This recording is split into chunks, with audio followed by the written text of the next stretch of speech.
Bespoke radio for the masses. Headline edition, July 8, 1947. The Army Air Forces has announced that a flying disc has been found and is now in the possession of the Army. If the game is rigged, change the game. Game changer. I occasionally think how quickly our differences worldwide would vanish if we were facing an alien threat from outside this world. This is Fade to Black with your host, Jimmy Church, on the Game Changer Radio Network and KGRA, the Global Radio Alliance. I need your help to get to the year 1985. You're listening to Fade to Black with Jimmy Church on the Game Changer Network.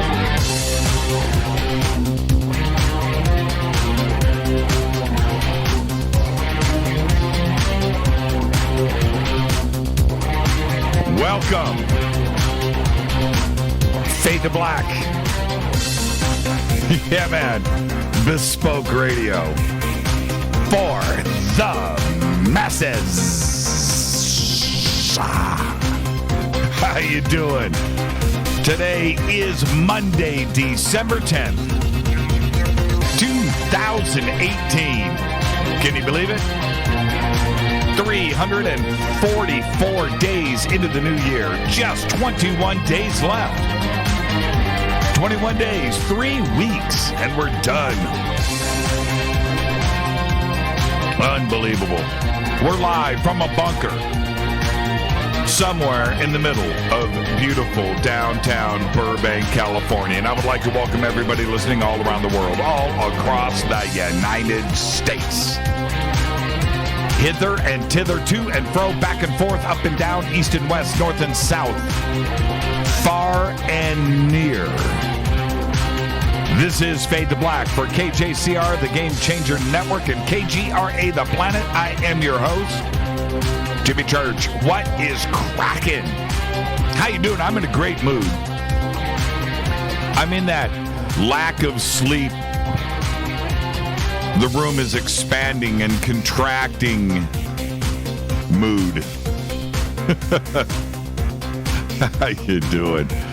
Man, I love Mondays around here. I do. And what a week we have got in front of us. We're calling it our Influencer Week. Tonight, wow, check this out. Somebody pinch me. Tonight, very special guest right here. Billy Carson of Forbidden Knowledge. He's here to kick off our Influencer Week. Influencer Week here on Fade to Black. Influencer is a trending word now. It's now a word. And you see it everywhere.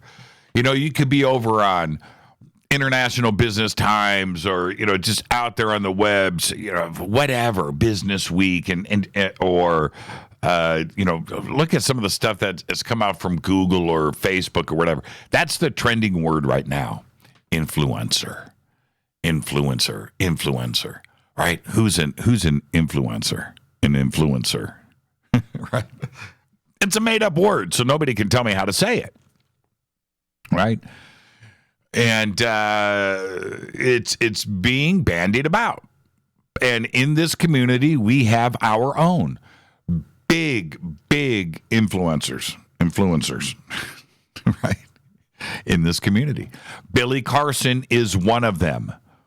Billy Carson has built a social media presence and with Forbidden Knowledge, and he can reach out and does to millions every single week. He is with us tonight. Tomorrow night, Kerry Cassidy from Project Camelot is here. And she's another one. And she has been doing this. She's one of the original YouTubers. She's been out there with social media and broadcasting and interviewing and YouTube and her website and doing this. She's one of the originals, right? She's an OG influencer, right? So Kerry Cassidy tomorrow night, again, with these stratospheric numbers of contact that she has compiled over the years. So she is with us tomorrow night. Incredible. And then the new kid on the block is with us on Wednesday. As far as I know, this is Tyler Glockner's first interview anywhere. He has kept a very, very low profile with his images and online images and profiles and all of that stuff. And he, of course, founded Secureteam. And probably by the show on Wednesday, he's going to cross 2 million subscribers on his YouTube channel. He is certainly an influencer, right? And that's our week this week. Think about that for a second. You know, and the exciting times and changes that this community is going through and its expansion has a lot to do with these three. And they're all here for 3 straight nights on Fade to Black. So that is a tremendous week. And then Thursday, of course, is Fader Night with Teresa Yanaris. And that's the other thing, right? Right there. She's another one. And she's with us every Thursday night. So think about bam, bam, bam, bam, what we're doing this week on Fade to Black. And that's why you are here. And if you're new to the show, I did just come off of a weekend over at Coast to Coast. One of the reasons why the room is expanding and contracting. You know, I was on the air last night till 2 a.m, got home at 3, and I, you know, and came home and got a little bit of rest. But I'm addicted to a couple of TV shows right now, and also Brian Green. So I did Brian Green and some other stuff last night. I don't think I hit the hay till 6 a.m. and, you know, was up at 9. No, I was up at noon. I'll take that back. So the room is expanding and contracting. All right, so there you go. And what I wanted to touch upon, I'm going to get to this in a second, is this community. And I talk about it a lot. And I had this vision. and I'm going to share my vision, my download with you in just a minute. Now, OnStellar is where you can go and find me, OnStellar.com, OnStellar.com. Twitter is at JChurchRadio. Oh, that's where I was. See, I just spaced it. That's where I was going. If you are new to the show, I just came off of a weekend over at Coast to Coast, and you may be here for the first time tonight. Great. This is what we do over here. I'm the same person that I am on Coast. It's just that over at Coast with Premier Radio, terrestrial, and FCC guidelines, things are toned down a little bit. Here we've got a little bit more freedom. No bad language, nothing like that. No, it's not about that. But here, I think over at Coast I am myself. But I do have a lot of people that listen to me over there and know me really well and listen to me here on Fade to Black. I go, dude, you're 2 different people. I don't think so, but I'm probably, as far as Coast to Coast goes, I'm probably the rowdiest they got. That's for sure. But if you're new to the show, what you want to do is follow me on Twitter at JChurchRadio, and then use the hashtag F2B. This show on Twitter, this show is completely interactive. We have 2 chat rooms. We have one over at Spreaker. We have one over at KGRA The Planet, fully interactive. We have, of course, Twitter, which is hashtag F2B, and that is the sandbox. And if you're new to this show, which is different than any other broadcast that goes on out there, we have a huge conversation that occurs all night long with all of our listeners. Come and hang out and check it out. It's really fun, and it's amazing to watch and witness once you start to get into it. Okay, so if you're new to the show, welcome. Hashtag F2B. Hashtag F2BQ is Fade to Black Question. So if you have anything for myself or Billy Carson tonight or any other night, post it right there with the hashtag F2BQ. All right. You can also email throughout the show, Jimmy at JimmyChurchRadio.com. Now, I am going to address a lot of the email that I've gotten over the last week, and I'm going to do that in just a minute.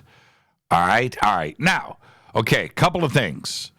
Our holiday party, and it's a holiday party because it's not a Christmas party. The Christmas party would be before Christmas. This is after Christmas, so otherwise I would just call it a Christmas party, but it's not. It's the day after Christmas, December 26th, and it's before New Year's, so you can't call it a New Year's party. So we're calling it a holiday party. I'm not trying to be politically correct. I'm just trying to be correct. All right? And we're having it at the world-famous Rainbow Bar and Grill. That's right, on the Sunset Strip, right in the middle of Hollywood, California. That's right, so start making your plans now. It's very simple. Head over to our Facebook page. We will have the links up, and they are up on Twitter. Go over and go to our event, and just let us know if you're thinking about attending or if you are going to attend. All right, and if you don't have Facebook, email me. Email me your name. All you have to do, and we'll compile the guest list, but all you really have to do is when you get there, just say, Jimmy Church, I'm here for Fade to Black. That's all you have to do, all right? The rocker just said, Jimmy, what do you want for Christmas this year? You know what I want for Christmas this year? Okay, and I expect to get it now since you are asking. I want the new American Player Strat from Fender in the new Penny paint job. That's right, with a maple neck. So there you go. All right, Penny, Penny. It's the new copper paint job. It's really, really cool. Since you're asking, I'm just letting you know. All right, so if you would like to get that for me, that'd be really, really, really cool. The new American Player Series. Yeah, with the vintage tremolo, too. Man, it's a nice-looking guitar. And I want it in Penny with the maple neck. Okay? Thanks, Scott. You're the best, man. So cool. I need something to go with that guitar strap that you got me last year. All right, so it's at the Rainbow Bar and Grill. And just head over to our Facebook page and let us know. You can also send me an email and let me know if you're going to be attending. Okay? And that's really it, and how many you're going to bring with you. All right. Yeah, see, Brian just posted it. There it is right there. That is the guitar. Yep. And that's going to get a retweet. Yeah, this is it. This is it. And you're quick. This thing was just released. Yep. I'm trying to type. Yep. This is it. Thank you so much. And then I'll get the hashtag. And there you go. All right. Boom. Man, I'm in a great mood. I just got me a Strat for Christmas. How cool is that? Man, Scott, you're the best, man. You're the best. All right. Come and join us for the 2019 Conscious Life Expo right here in Los Angeles, California at the LAX Hilton. Right there at LAX. This year, we are celebrating the 50th anniversary of Chariots of the Gods with Eric Von Daniken, and I will be hosting the panel with Eric, Linda Moulton Howe, Jason Martell, Billy Carson, our guest tonight, and David Wilcock. George Norrie is going to be speaking this year, Nassim Haramein, Robert Schock, Danny Brinkley, Grant Cameron, Julia Mossbridge, really looking forward to that, Teresa Yannaris, and another 50 speakers.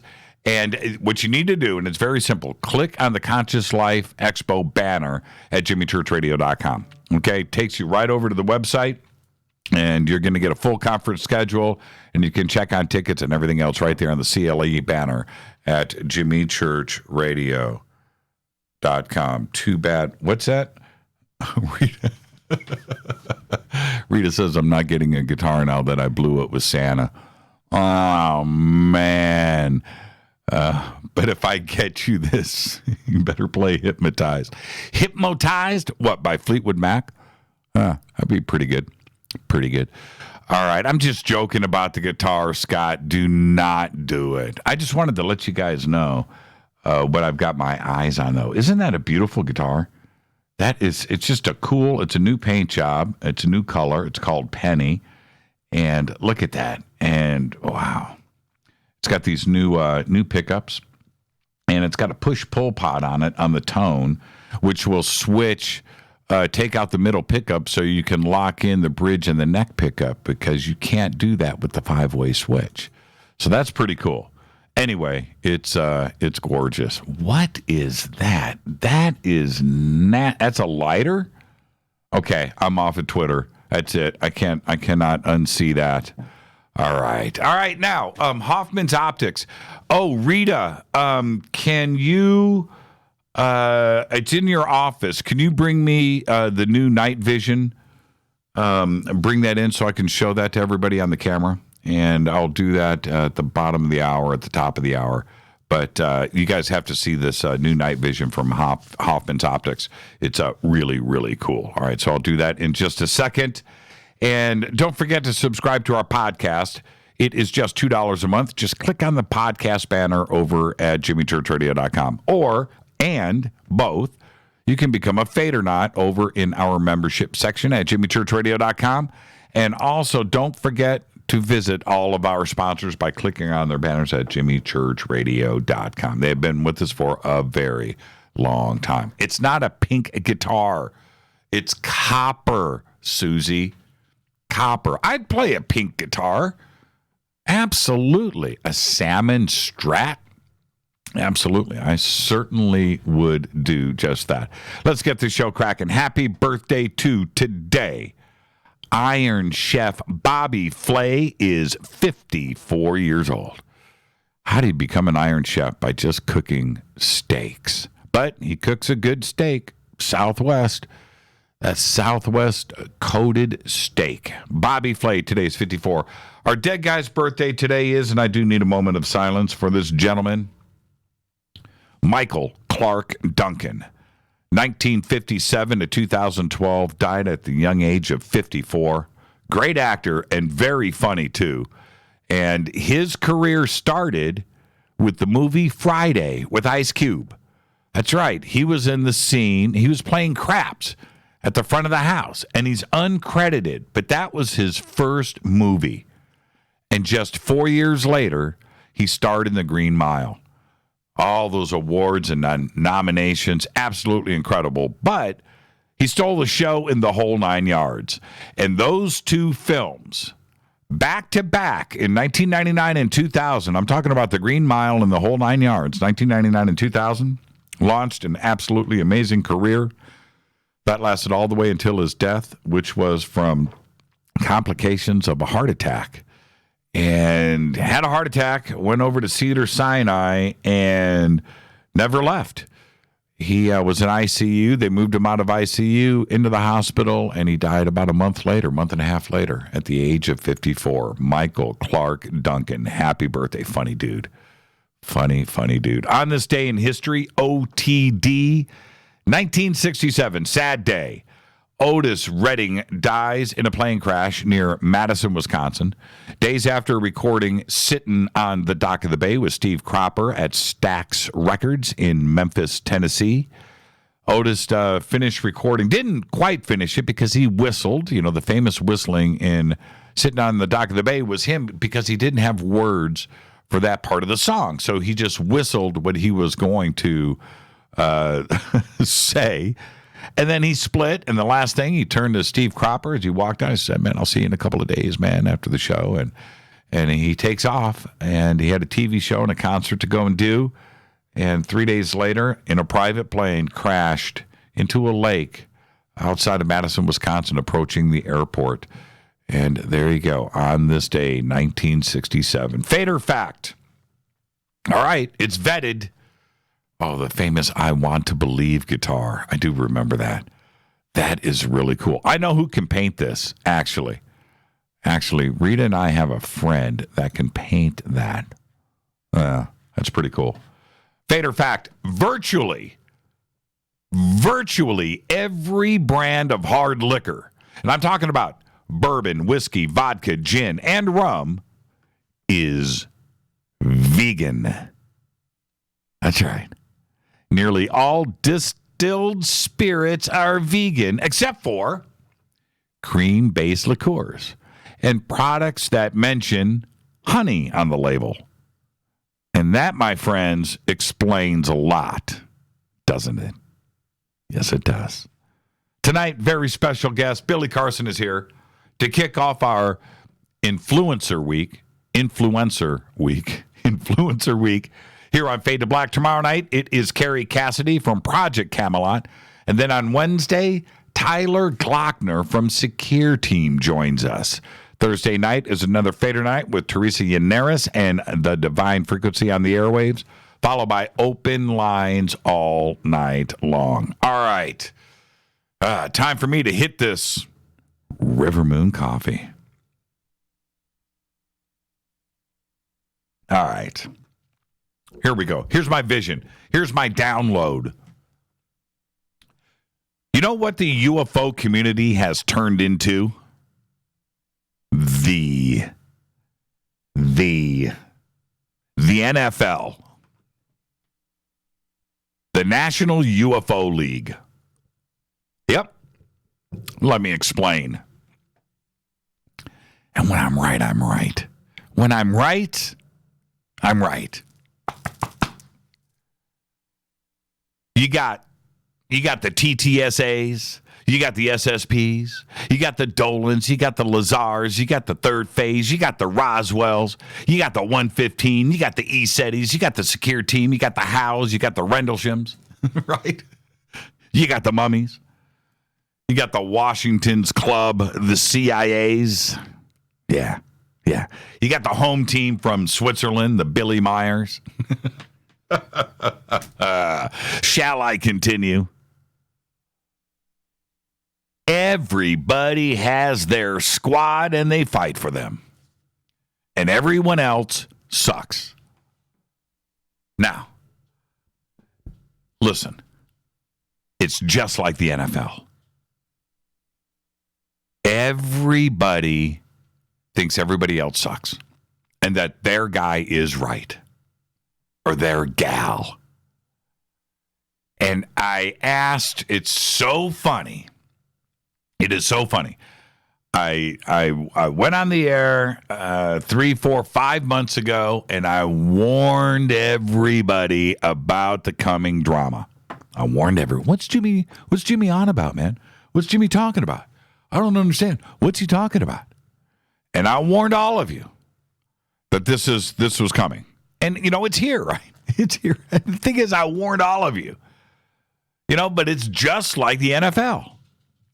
It's just like the NFL. Or European football, right? The real football. Think about it.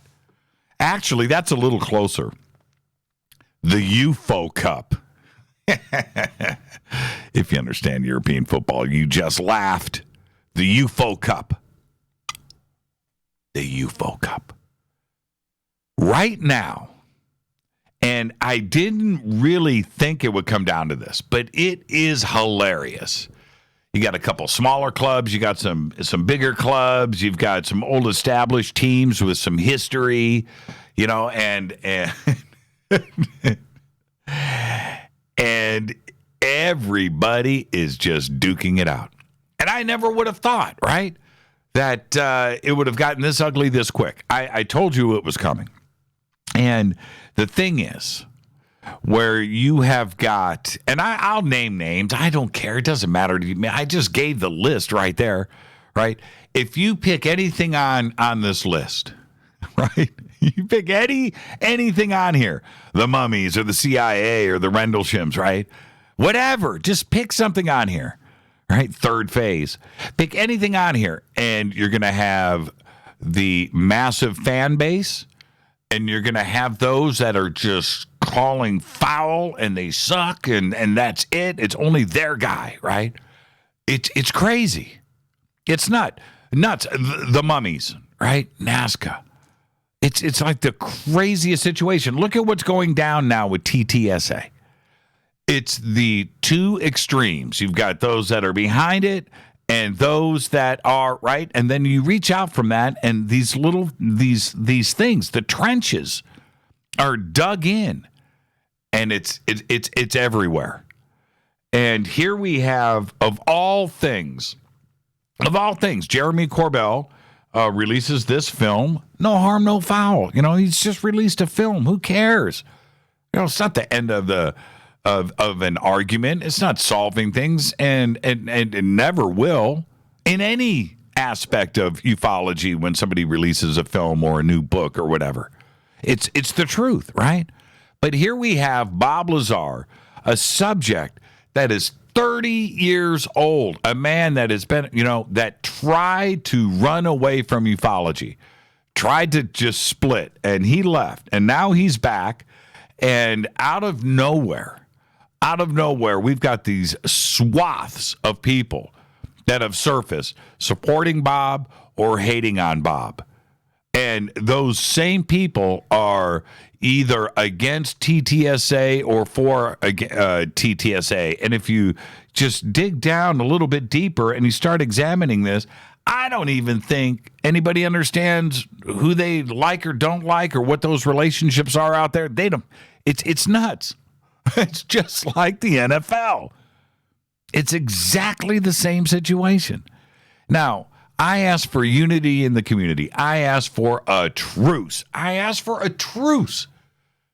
Right? And it's like trying to ask all of the NFL fans to get along. You're not going to get a Raiders fan to get along with anybody. It ain't going to happen. And I understand that. But I was, I had a dream. Martin Luther the King had dreams too, right? I had a dream.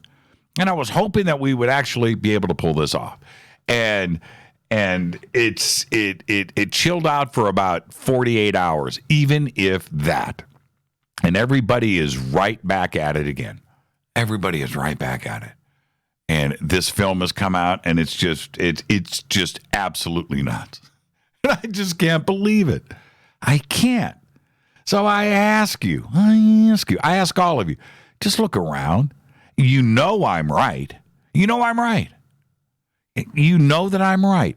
Why is it that this community, out of any other community in the world, I don't care if it's basket weaving or crocheting or NASCAR, I don't care what it is. I don't care electric vehicles. I don't care what it is. This community is the one that's supposed to be the most understanding. This is the one. This is the one where we're supposed to listen to everybody, and just that's it. This is that community, right? What has happened? So just look around and just say to yourself, is Jimmy right here? Well, just go and observe. How are you acting, by the way? Maybe that should cause some pause where you go, wow, yeah, I guess I'm doing it too. Right? Right. This is Fade to Black. This week, speaking about all of this, think about the three that we have on this week. I'm talking about tonight, Billy Carson. Tomorrow night, Kerry Cassidy. Wednesday night, Tyler Glockner is here. It's a situation where they have so much influence on the community. They have such a strong base. They communicate effectively, and they are able to do that. And they have their supporters. And you would think to yourself, well, what? But that's the case. And I am getting grief over the guest selections this week. And that's the email I was telling you about. It is absolutely fascinating to me. Absolutely fascinating. You should be happy that we have such a great week lined up here on Fade to Black, and I know you are. All right, I'm going to get out of here because when I come back, Billy Carson joins the show on night one of our influencer.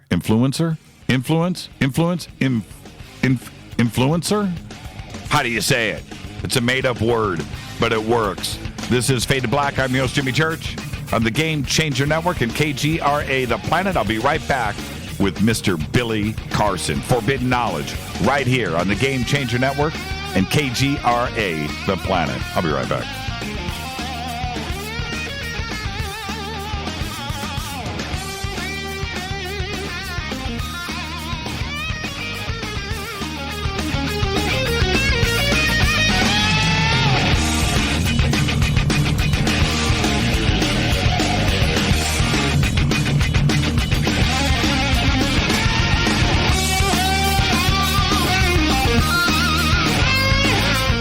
This is Nicole Church, daughter of You know who.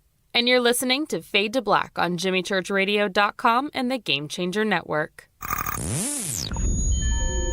You're listening to Jimmy Church, Fade to Black. Fade to Black will now pause for alien identification. The station that talks the net. KGRA Radio.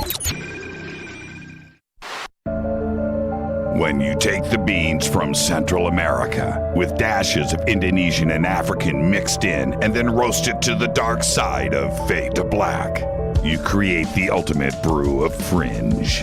Introducing the Fade to Black blend from River Moon Coffee.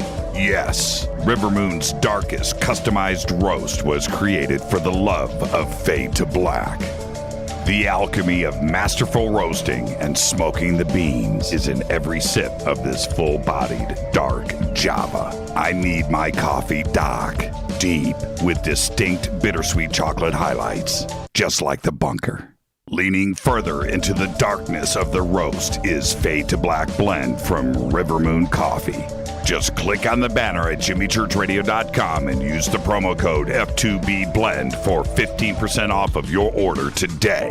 Go Beckley Teppy. This is Jimmy Church of Fade to Black, and you can get our podcast for just $2 per month. All you have to do is click on the podcast banner over at JimmyChurchRadio.com. Hi, folks. It's a holiday season with hope in the air. Things to look forward to and no time for despair. Health can be a challenge, and so can the mail. So Get the Tea wants to help you by giving you a sale. Buy 2 months of Super Tea and get 1 month for free. No limit. That's buy 2 months of Super Tea and get 1 month free. That's a savings of $35. Where? GetTheTea.com. That's GetTheTea.com. Scroll down on the front page and find the Buy 2, Get 1 free ad. Click it and save. Orders over $100 get free shipping. Send the gift of life. Change tea at GetTheTea.com. We have many non-GMO organic supplements just waiting for you. This holiday season, enjoy health and Thanksgiving with GetTheTea.com. Want to call us? 928-308-0408. That's 928-308-0408. GetTheTea.com is a proud sponsor of doing what's right. That's GetTheTea.com. 9 out of 10 geneticists agree.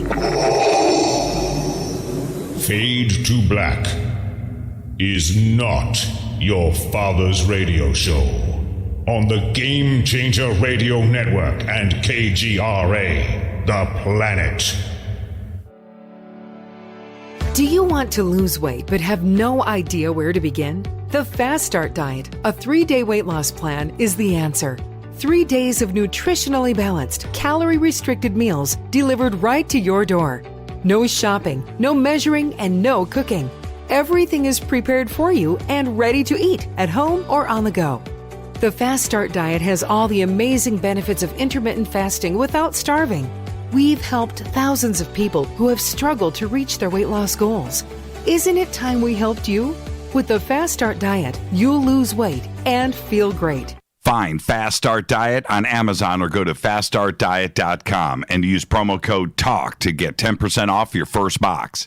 And as a special bonus, Fast Start will include their #1 rated Lipo-3 appetite suppressant spray free with your order. This is Jimmy Church. And whatever your diet plans are, do what I did. Go to faststartdiet.com. Hi, this is Rob Reiner from Anvil, and you're listening to JimmyChurchRadio.com. What's up? I'm Chris. What up? This is Kyle Matthew. You're listening to Jimmy Church Radio.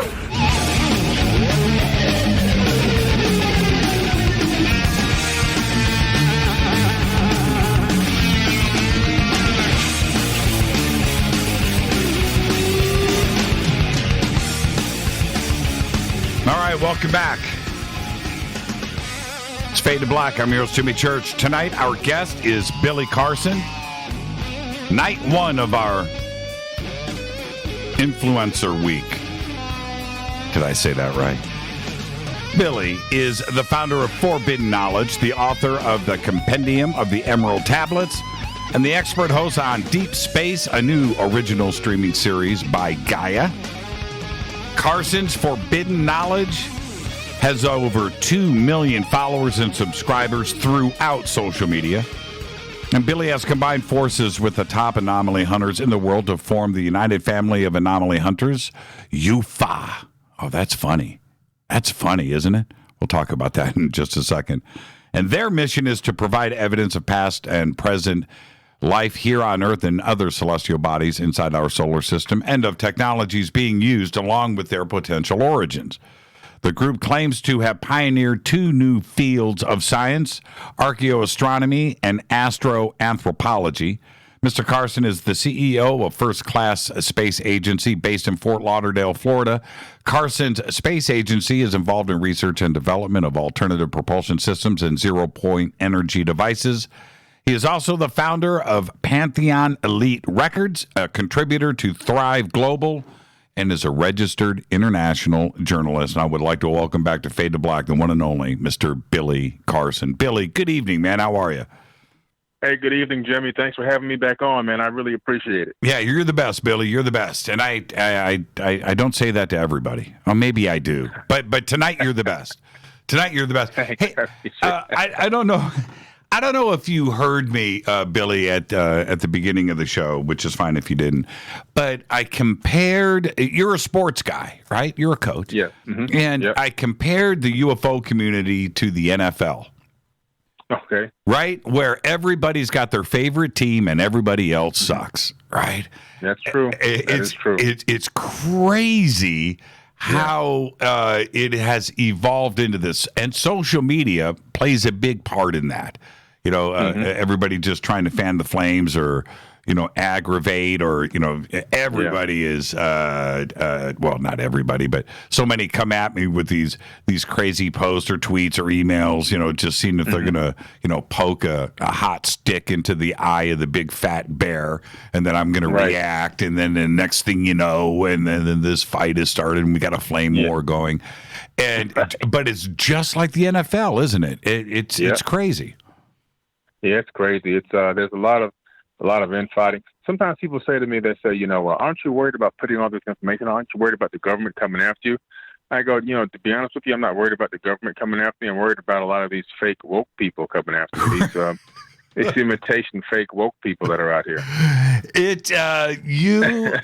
You have to be aware of that by now because of your footprint into social media. You can't know everybody. You know, you've got a couple of million followers and subscribers. You don't know everybody by name. You don't know their personalities. And you can't control social media, can you? You can't really. I mean, it's out there. It's public record. And unfortunately, there's a lot of people that have taken the side of creating controversy for likes. So they'll go after other conscious accounts, kind of like a conquer and divide type of a tactic, and create controversy, whether they have to fabricate information or take information that they don't have full information on and twist it into something crazy and turn it into propaganda and then promote it out there so that they can generate some type of attention for themselves or likes, which is kind of sadistic, but it's, you know, it's the world that we live in. And, you know, this is the strange part about it. Is that you can float through this for a certain length of time and go unscathed.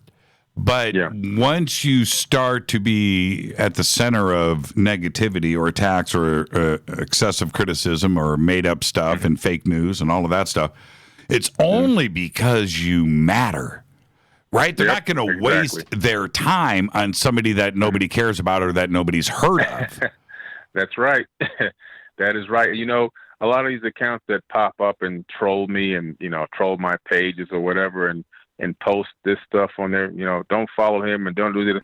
They're tagging me in all these crazy posts. So what happens is a lot of their followers become my followers. And I've never tagged any of them because I don't care to give them any power. But they've turned around and siphoned out their power to me and transferred a lot of their followers to me. Matter of fact, you know, kind of helped build my empire. Isn't that a funny way to look at it? And I certainly do. I do the exact same thing. But it does that make you feel better? In that, which is this? Yes, they're attacking you because you matter, or they're trying to bring you down, or they're trying to create negativity around you because you matter. Does that make you feel any better? Not. Well, I feel like I'm at least, accomplishing something to I'm under some type of radar from some people out there, but, I'd really like to see everybody just join forces and stop fighting each other and fight the real enemy, Yeah, I know. Exactly. I mean, this community is so big and so powerful and so fun and so cool. I know. Yeah. I know some individuals out there. I know a lot that I've met and not necessarily become friends, because to become friends you have to be around people, in the physical. But at least you develop some relationship at some point, and you feel you know somebody. And it's all cool, and then you watch that person just go off the rails, right? It's like, it's like what happened? Don't get it.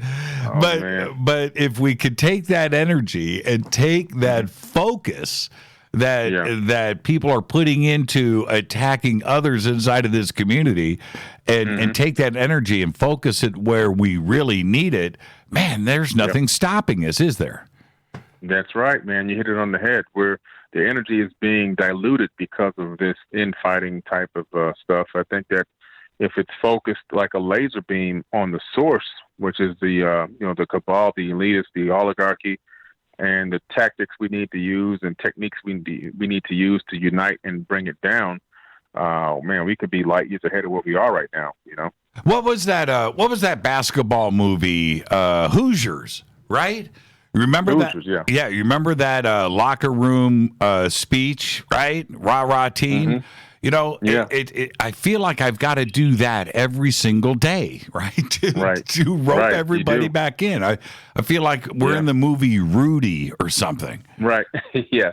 Well, we got to reel them in on a consistent basis. It's just because, it's human nature to get distracted and diverted, even though they may not be getting distracted by CNN or Fox News. There still are other distractions now within the conscious community, where there's somebody posting fake news about conscious content, poorly researched content, propaganda against other conscious accounts with no evidence, no proof of anything, just making up statements, and then people get distracted and follow these people or chime in. Again, it goes back to the same old scenario. It's almost like you're just back in school and taking the word of a teacher that's reading out of a book that has false history information in it, and you're taking it as their word, and you're going out and propagating it instead of doing the hard research yourself. So it's kind of turned into a different type of distraction within the conscious community. They think they're not being distracted, but a lot of people are really being distracted by fake propaganda, posts that are backed with no research, and all this stuff about cloned rappers, and they're cloning. Nobody's cloning rappers. There's no minorities in the Illuminati. This stuff is it's out of control out here, man. It's ridiculous. I don't know. Jay-Z is pretty Illuminati-ish. He's Illuminati-ish, but what happens is the Illuminati is a very, very small group of people, and I don't think that they're putting out invitations for people. Now, what they will do is they will manipulate people that have power and positions of control over groups of people in different segments of genre, and they will utilize those people to their end, for their means. But as far as him being inside of the Illuminati, I don't know if that's really possible. I don't think those good old boys are going to really. And they'll use you now. They'll use you and manipulate you and give you the tools you need to gain power over certain areas, but I don't think that you'll be in the club. You know what I mean? So there's no desegregation program inside of the Illuminati. No, there's no desegregation program in the Illuminati. There's the only thing is you got the Illuminati and you have the puppets underneath them. So now you're talking maybe the people being puppets, but not being in the Illuminati. And there's nobody spending $100 million to clone rappers out here and put these rappers out on the streets and clone bodies. It's just not happening. Oh man, really? Gucci Man is not a clone, and all these crazy little mumble rappers, they're not clone people. It's a farce. It's a farce. But you got to spend our energy and time on more important stuff. Now let's talk about, you've had a pretty amazing year, and it's been a lot of fun, and for me to kick back and watch you make your way through 2018. Congratulations on that. And I do want to say, as we start to talk about your research this year, is congratulations. You are now engaged to be married. So why don't you tell us about that?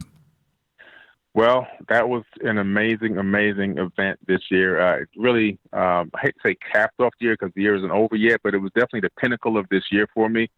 You better say that. She's listening. Yeah, no, right? I met this beautiful woman who was into traveling and into ancient sites and mysticism and ancient wisdom and knowledge and quantum physics. And I just couldn't believe, our first conversation was about black holes and quantum mechanics. That was our first conversation ever. Wow. So I knew I had something special here from the very first day that we talked. And then, I met her through Forbidden Knowledge, through my Instagram account. She had been following me for, quite some time since I was in a very small account. And at some point, I guess a year or so ago, I started following her, and then we struck up a conversation through commenting or whatever on a post. And the next thing you know, it led to meeting, and the next thing you know, it led to traveling all over the world this year. And it's just been an amazing run. And I've found somebody that I feel like really, truly my soulmate, that's into the stuff that I'm into. I mean, when you could take a woman hiking through the jungles of Cambodia in 100% humidity at 120-degree temperature every single day for 37 miles of hiking in the jungle and not one complaint, I think you found somebody. Yeah, she can ride with for a while. She's a keeper. Yeah, yeah. She's a keeper. And so you guys go down to Peru. You go to Machu Picchu, and tell me about that, because the photographs are amazing. Oh, thank you. Yeah. One of the trips we took was, to Peru, and for my birthday, which was on September the 4th, she said, what do you want for your birthday? I said, well, I've always wanted to fly over the Nazca lines. So within 5 minutes, she said, it's booked. I said, damn. Okay. So we're going to Peru. Right. I said, we got to add a couple more things to the trip. So we added, the Sacred Valley, Nazca, the Cusco and the Machu Picchu. And on the way down there, on the way to, planning the trip, I was saying to myself, on the way down there, I should probably propose. I said, no, let's wait till we get there. I'll propose at Machu Picchu. And I said, no, scratch that whole thing. I'll just wait till Valentine's Day and propose on Valentine's. And I said, no, everybody's going to propose on Valentine's Day. I do it at the top of Machu Picchu. How many people can say that happened? So, so I waited till we got to the top of Machu Picchu, which was a couple days after we flew over the Nazca lines, which was actually my exact birth date, September the 4th. And I popped a question right there at the top, man, as close to God as you can get, 12,000 feet above sea level. And she said yes, which, was a good thing, because if not, I was just going to jump off the side of the mountain. Well, yeah, look, that's a good setup, man, because there's no way she's going to say no when she's that close to the heavens. Exactly. Bad things would happen. So, she could always rescind later, but she's not going to say no then. And, congratulations on that. And are you guys going to get married here in the States, or are you going to go back to Machu Picchu and get married up on the mountain? What are you going to do? Yeah, we're really thinking about doing a destination wedding right back at Machu Picchu in the same place. That's really where we're kind of aiming for, maybe like 2020. So that's really what we're thinking right now. I mean, it could change, but that's kind of where we're focusing on, and a destination wedding right there back at the top of Machu Picchu.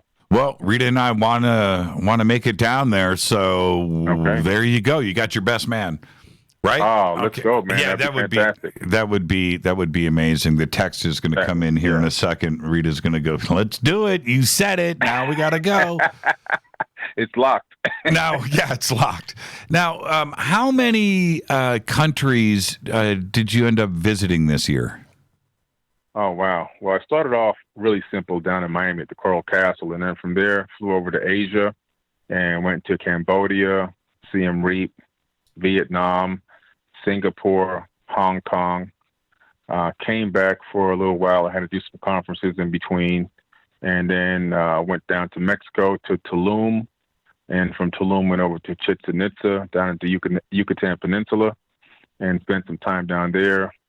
Then came back and flew over to South America to Peru, and of course went to Lima, went to the Sacred Valley, Nazca, flew over the Nazca lines, went to Cusco, did the whole Cusco tour of the Ollantaytambo area and toured all of those ruins, and then of course topped it off at Machu Picchu.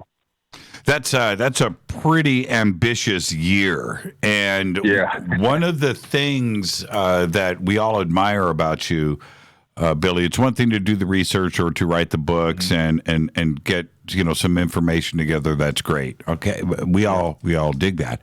But it's another thing to back it up, right? To fly to these places and see and ask those questions. And out of all of those trips, all those countries, which one stands out? Cambodia stands out the most to me. It's just, I love Machu Picchu, don't get me wrong, but Cambodia is just really a mystical place. These, you hike through the jungle, and all of a sudden there's a clearing, and there's this temple, these massive temples with these massive stone blocks. It's just absolutely unbelievable that they were able to build. This is like one of the biggest and most powerful and richest kingdoms of its time in that era. And a lot of these structures, according to the locals, were poured into place overnight. I mean, what does that mean, And it's just an amazing sight to see. And according to the ancients as well, and according to the people that live there now, the verbal history is that the gods built this entire 512-hectare area of temples, and they dwelled there amongst the people. So it's just an amazing thing. I really think it's an Anunnaki fortress city that was built in ancient times, and then later on became inhabited by kings and their court. But I think initially it was a standing place of the holding place for the Anunnaki. Why do you say Anunnaki? What did you see that tipped it? Well, just like when you look at all these sites that I've been to around the world, these megalithic structures with the stones that are fused together with no mortar, and the size and scale of some of these stones and these structures and how solid they were built. Like, for example, in Angkor Wat, when I went inside the structure, which was still in pristine condition, and there's like no shifting of the stones, everything is in place. And it's a 3-story structure. I'm up at the top. I'm looking out of windows and everything. I'm going, how in the world can this thing last this many thousands of years? And it's still completely intact, with all the tens of thousands of people that have now come through that place as tourists, touching and climbing and grasping and pushing and poking and everything else. And the size, it's just the immense size of this structure is like unbelievable. And you're looking at it going, man, this has got to be a place just like all the others, where you have one architect that has now propagated himself all around the planet, or itself around the planet. And it just points back to the Anunnaki, because those structures going back into ancient times, the ziggurats and everything else, are the same type of construction technique. How far away are the quarries? Are we dealing with the same logistical nightmares that we have with Peru or Giza or even, Stonehenge, for instance? Where are the quarries in relation to the temples? Hundreds of miles away. The quarries are hundreds of miles away. That's the most incredible thing. It's like, you're not going to roll these stones on logs through the jungle. I mean, it's just the jungle's too thick. It just doesn't make any sense. And the way that some of these temples are set up, and the amount of carving and etching and this laser precision, thousands and thousands of glyphs. I mean, glyphs everywhere you could think. The walls are covered in stories. And I mean, you're saying this would take hundreds of years to inscribe by, just chiseling away with a hammer. Something had to create these elaborate glyphs and all this design and all this artwork in this stone. and have it so unbelievably even, and the way it's just like a complete perfect symmetry, it just points back to advanced technology. It points back to, at some point in the past, they had a much more advanced way of working with stone. Why is it, Billy, that we just won't accept or consider anything out of the ordinary when it comes to these constructions, where people look at the crazy fitting of these asymmetrical, crazy joints and just go, yeah, well, whatever. You know, and, I know, and you can't look at it that way. We can't do it now, and we wouldn't do it now. That's the other thing. Right. Even if we had the money or the technology to go and do this amazing fitting, we still wouldn't do it. So what's going on? Well, you know, that's a good point you brought up there, Jimmy, because what happens is the type of construction technique that is used is so difficult for us that it makes absolutely no sense for us to do it whatsoever. So that tells you that they must have had a very easy time doing this. It must have been very, very easy for them to construct and build this way. And we look at it, you know, we meaning the general population, we look at this and we just go, we'll just take what they told us in the history books or what they said on TV. They rolled some logs up, some mud ramps, and they found a way to, you know, to bash these things together and get them to stick. I mean, because it's so out of the box to think that there was a much more advanced culture, ahead of us. We were, you know, people have been taught and brought up to think that we are the pinnacle of civilization at this moment, when in true reality, I don't believe we're not even as high as, before the Anunnaki civilizations. I believe there were higher civilizations of humanoids on this planet before. I don't think we've even gotten close to that point again. We're just now 100 years away from the horse and buggy, so we got a long way to go. But the ego has really taken us over, and the way that we've been taught in school and so forth has taken over, and has us thinking that we're the pinnacle of civilization. Man, we're not even scratching it. We're not even a type 0 civilization yet. We're not even scratching the surface. No, that's right. And, you know, Mark Toronto over in Australia is posting these pictures up for us right now on Twitter. And these are some of my favorite shots of the walls down in Cusco. And you look at this and you look at those kinds, and it's not one, it's like every single stone there is just ridiculous. Every single one, because it's fitting into the one next to it and the one above it. And you look at that and you have to ask yourself, with our technology today, and you hit somebody with this design, they will go, dude, no, I'm not going to do it. Right now, back then, if we based on everything on the technology that they allegedly had, right, which was nothing, right, chicken bones, then it wasn't going to get carved. You would have a revolt. You know, there's no reason to cut these stones, try to fit them, pull them back down, reshape, push it up there again. Oh, it's not quite right. You know, pull it back down, reshape, because that's what would have to have happened. Or, like you said, they got it done easily, where this was nothing for them to do. And if that's the case, they knew something that we don't. Absolutely. I really believe that they use a laser lattice, is what I'm calling it in my own theory. And it's just a theory. But a lot of these stones look like they've been melted or molten in some way, and then kind of dried or set into position. Yeah, let's take a break right here, and when we come back, we're going to pick up. I definitely want to know exactly what you're referring to there. This is Fade to Black. Our guest tonight, Billy Carson, Forbidden Knowledge. I'm your host, Jimmy Church, and we'll be right back after this short break. Stay with us.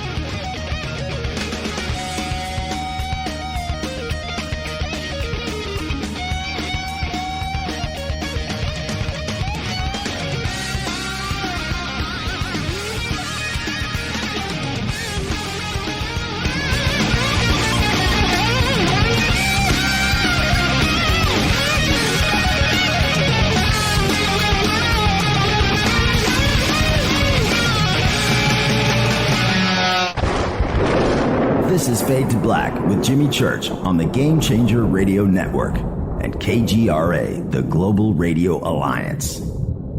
This is KGRA Digital Broadcasting Station, Salt Lake City, Utah, Van Buren, Arkansas.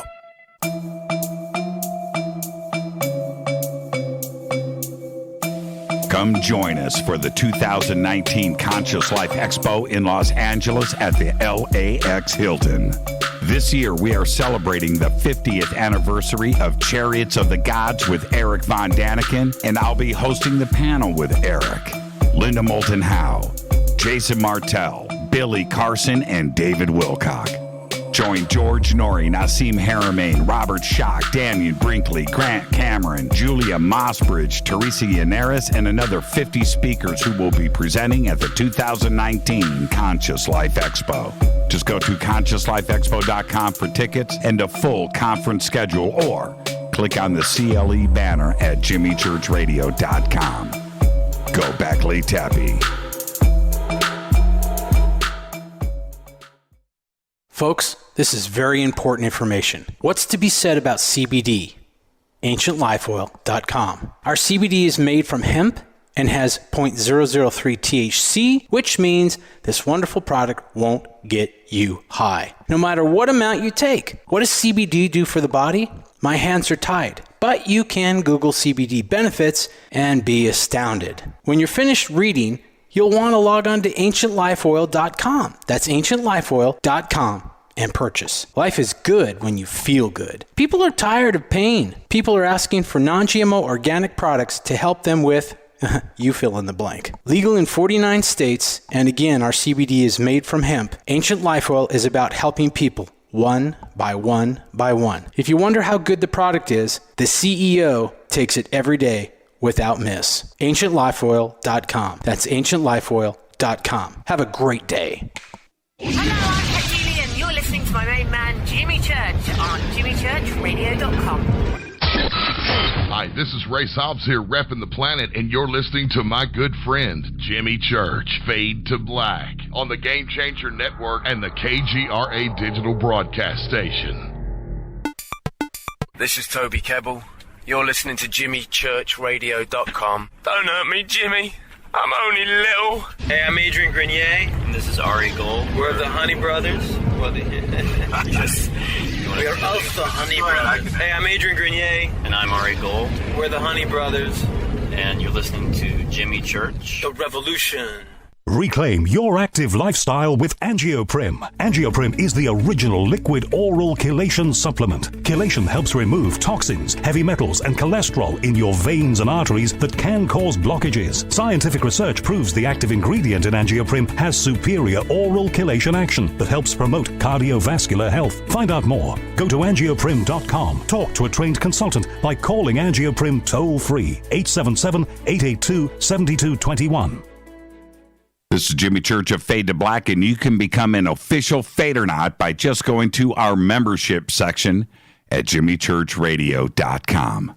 Hey, it's Grace. Can we talk about something serious for a minute? Your age. Getting old has its perks. But remember, being a few years younger, you know, your hair was thicker, you didn't have so many wrinkles, that extra weight wasn't haunting you, and you just felt better. Well, we can't turn back the clocks and go back 10 or 15 years, but you can start feeling and looking 10 or 15 years younger with Nature's Youth RSF. It's a doctor-formulated daily supplement that helps your body maintain its peak performance and fight the aging process. Imagine sleeping better, looking better, and feeling better. See how Nature's Youth RSF has helped thousands of people just like you at nature'syouth.com. nature'syouth.com. Imagine how it will feel when your family and friends are asking you what you did to look so good. Your secret will be Nature's Youth RSF. It's time to start looking better and feeling better. Learn more and order your Nature's Youth RSF at nature'syouth.com. That's nature'syouth.com. That's nature'syouth.com.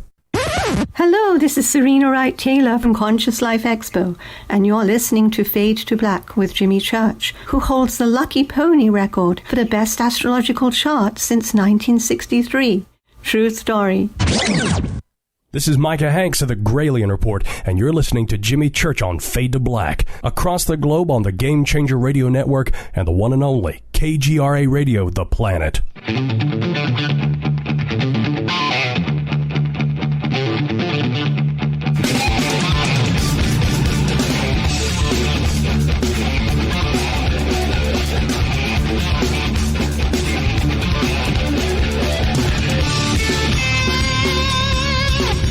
All right, welcome back. Fade to Black. I'm your host, Jimmy Church. Tonight, night one of our Influencer Week.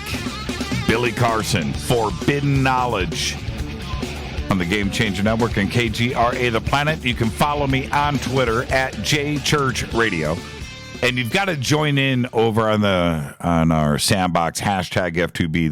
The images that are getting posted by everyone over there is incredible. And you can also follow Billy at Forbidden Knowledge, and that is the number 4.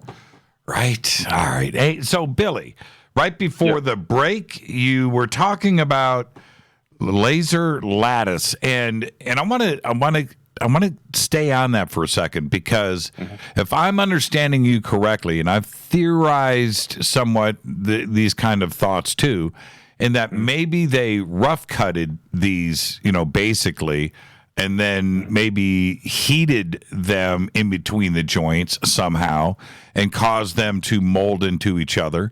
Is that what you're referring to here? What is a laser lattice? Well, a laser lattice is a little bit different than that. In other words, the lattice itself would be a three-dimensional framework, which was all created by a laser type of a lattice, a structure, in other words, a light structure. And within this light structure, you then take this silicate, which is in a liquid form, which you could take actually from Giza directly. You could take the sand and mix it with a certain amount of water, a certain percentage of water, and create a silicate that can actually dry and harden into a stone. So you take this combination of sand and liquid, and you pour it into this lattice, which is now generated by some type of a very sophisticated computer, almost like a hologram in a way, but a hologram that can actually hold physical matter. So now you pour this liquid rock into this lattice, and then once it hardens to a certain point or sets to a certain point, or cures or begins to cure, you then turn the lattice off, and it cures in place. This is just a theory now. It's nothing, there's no hard evidence for this or anything. I just, theorize on different ways that a lot of this stuff could have been done using advanced technology, just based off of hearing a lot of these people and a lot of these archaeologists that are homegrown in these areas that I've been to say that these stones were poured into place. When you look at Cusco and some of the walls that are down there in Peru, which the stones are, there isn't a real adjective to describe them. They're just stupid. They're huge.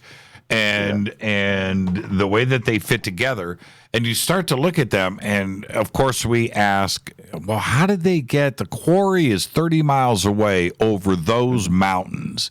So how are they getting it over and around and through the mountains to here? These 250-ton stones, not 10-ton, right? I mean, just the size of a house. Yeah. And how are they going to get them here? Well, maybe they didn't.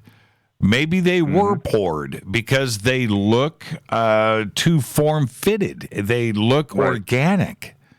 Mm-hmm. Absolutely. That's the thing. That's the way they look. I mean, and I was there in Cusco, and even throughout the city, some of these ancient walls are in the city itself. And you're looking at them, and it's just like they're molded into place. You still can't put a human hair in between any of these stones after all these thousands of years.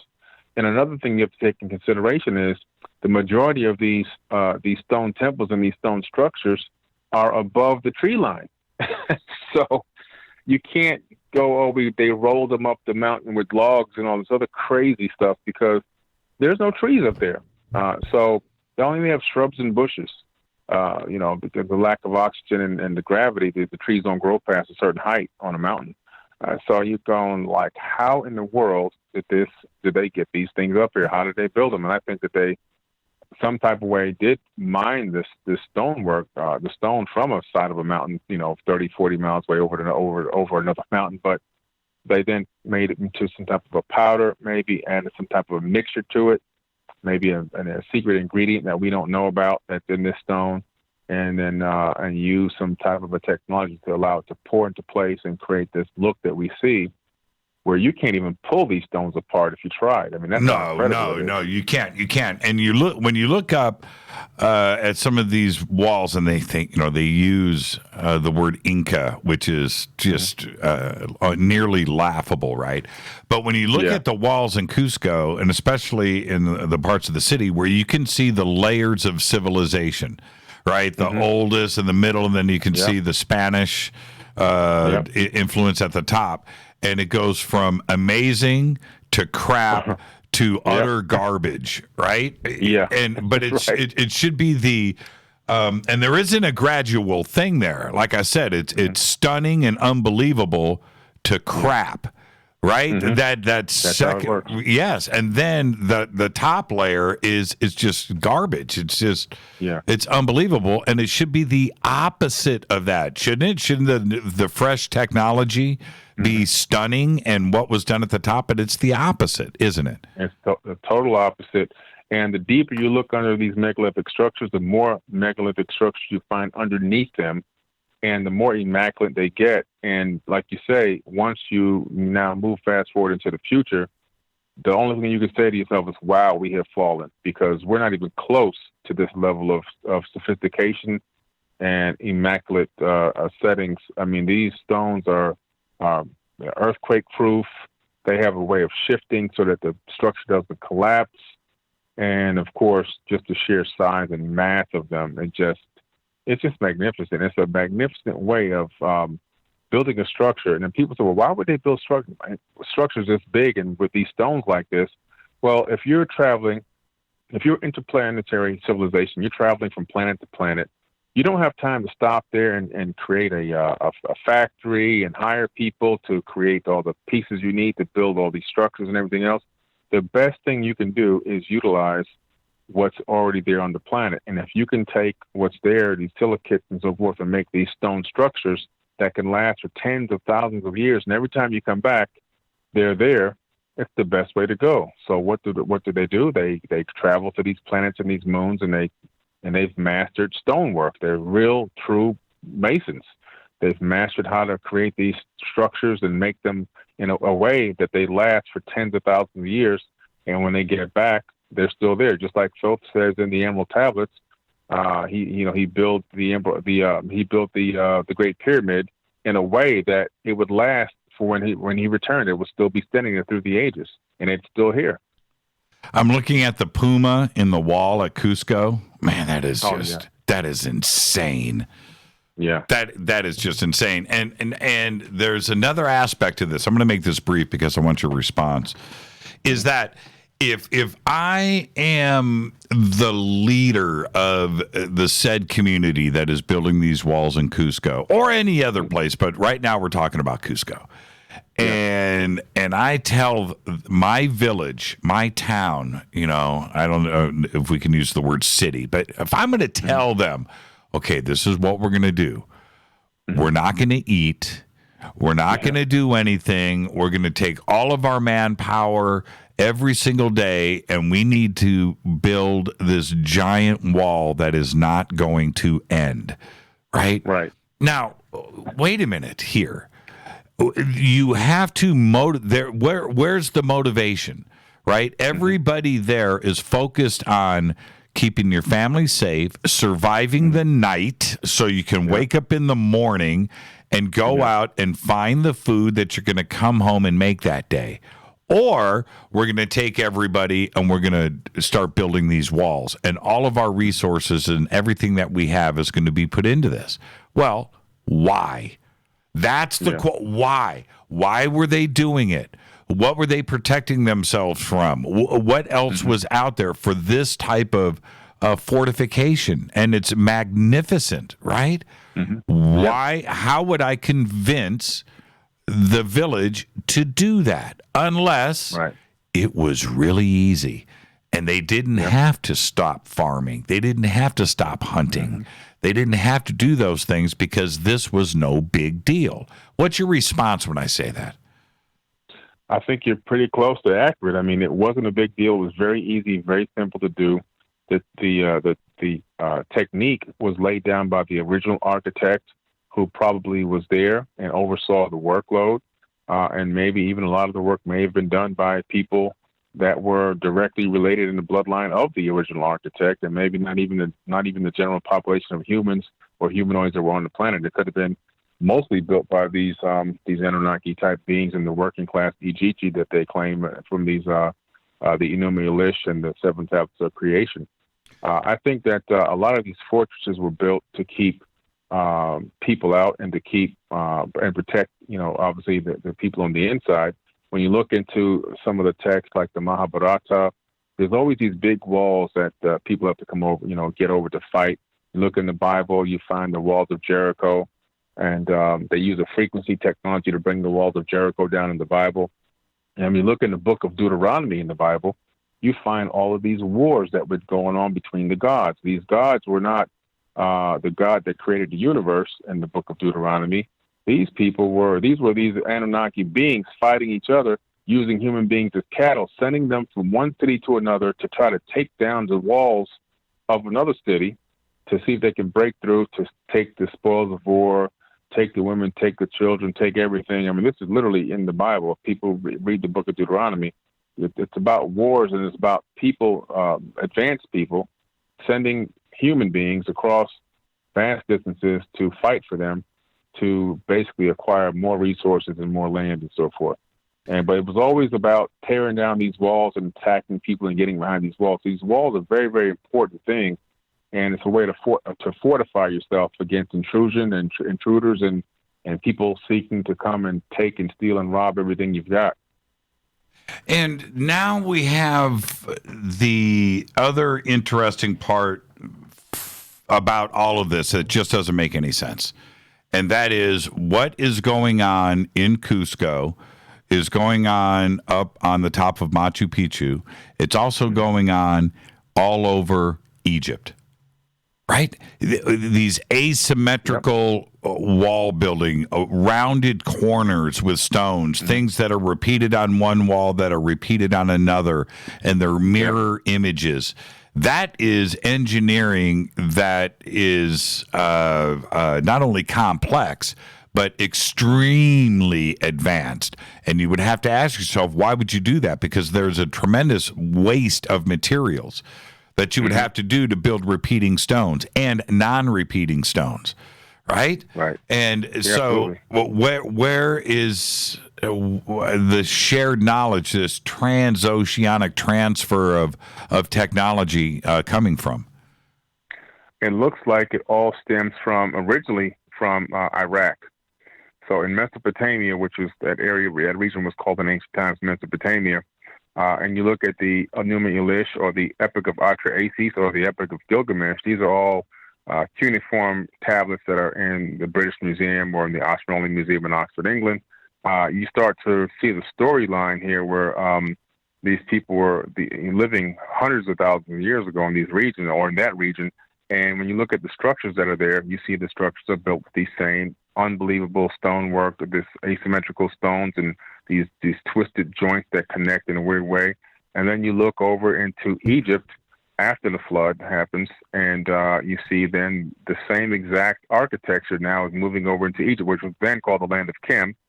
And then as you move down into parts of Africa, you see the same structures. And then as you travel around the world on the 33rd degree parallel, you start to discover these megalithic sites circling the entire planet every so many thousands of miles, all built with the same exact techniques. And that all points to me to one master architect. And the main architect that I can, point to right now it has to be Thoth, Thoth, the Atlantean, who has many names around the planet.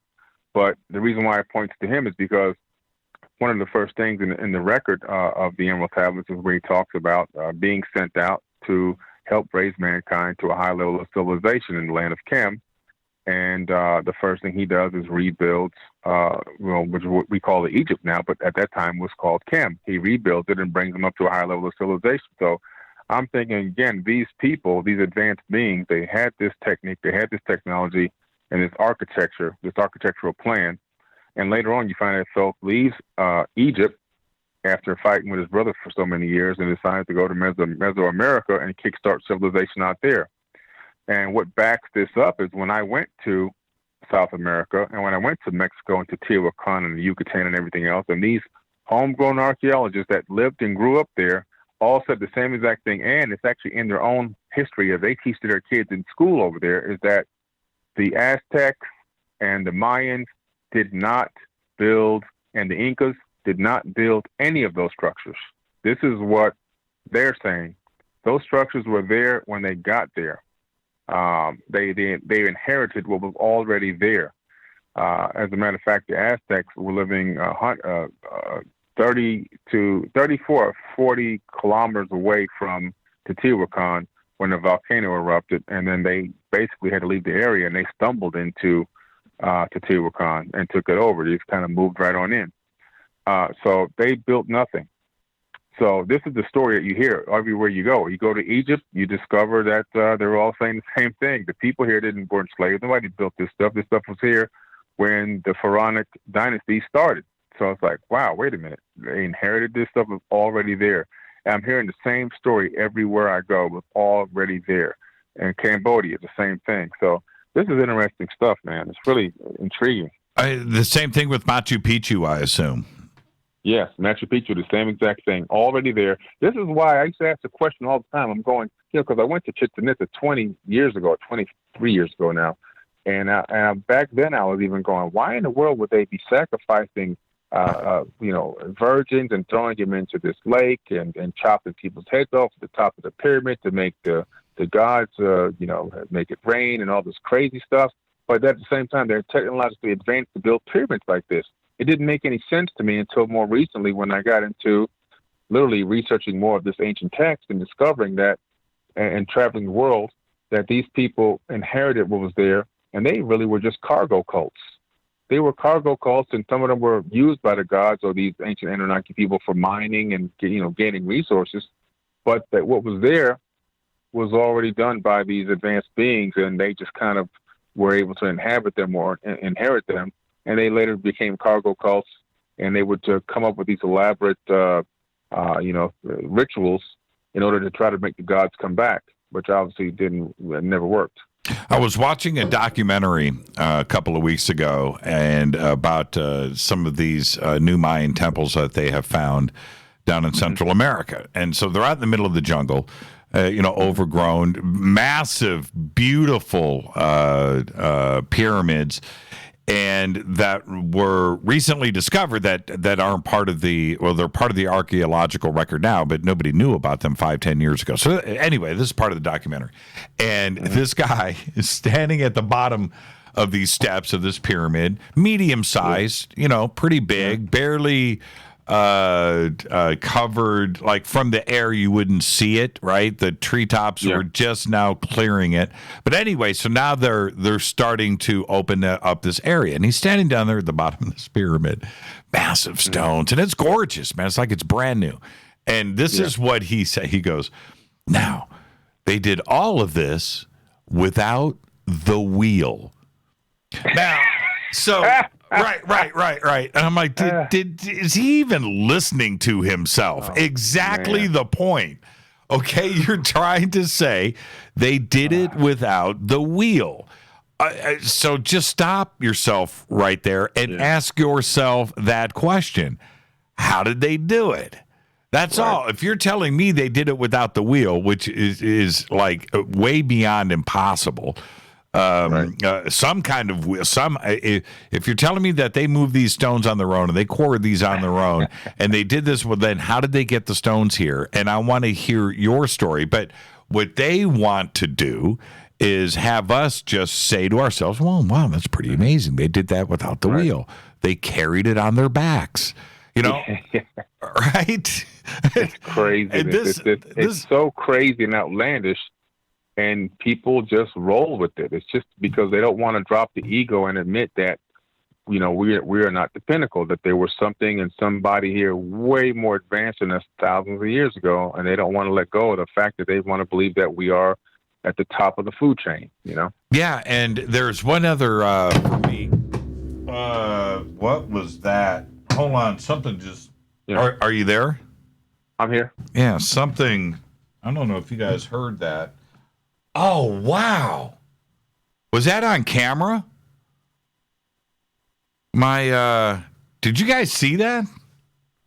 My Thoth sarcophagus fell on the floor. Oh, wow. Wow, that's crazy. I heard the vibration back there. I knew it was. I knew it was heavy, but because of how loud it was when it hit the floor, I'm holding it up. Look, and this is wow. Yeah, somebody said it sounded like a guitar dropped. Wow, yeah, it did. Man, my wow. It's thick and heavy. Okay, that's me putting it back. Okay. Wow. I think I peed on myself a little bit. That freaked me back out. To the halls of Amenti. Well, see, the thing is, that had to have been caught on camera because it was behind me. Somebody tell me what happened. Oh, man. Okay, that was weird. What were we just talking about? I just completely... We're just talking about these new Mayan temples discovered and how they possibly could have moved the stones and, and gotten them to where they were. And the guy said the wheel was, they did all this without the wheel.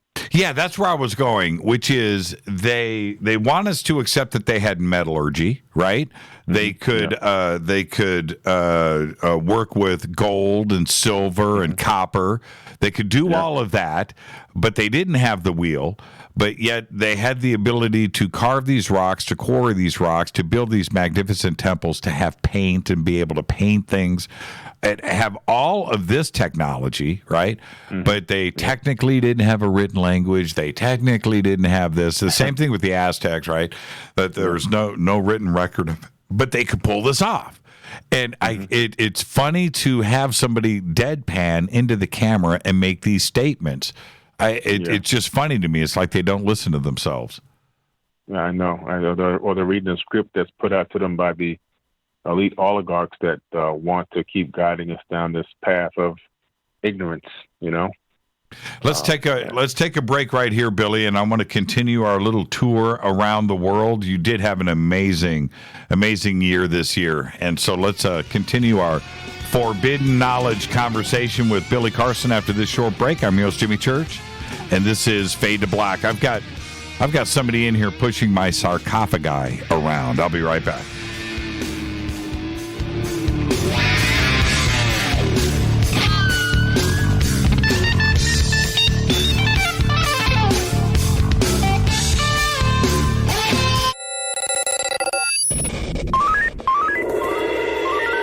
Way out here, we listen to Jimmy Church. You're listening to Fade to Black. Always on the edge of the hottest alternative talk. Jimmy Church with Fade to Black. KGRARadio.com. ¿Qué tal, mis amigos? Yo soy Mario Carson, el tiburón, y los invito para que escuchen a mi buen amigo Jimmy Church Radio. ¡Claro que sí!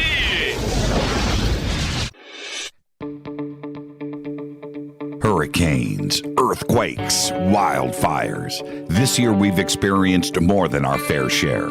This is Jimmy Church of Fade to Black, and last month I decided to make sure my family does not have to worry about food should we get caught in a real emergency situation. Introducing Numana, a healthy, storable product that tastes so good that you'll want to eat it every day instead of just during those times of duress. All Numana products have a 25-year shelf life, are MSG and GMO-free, no preservatives, and are made in America.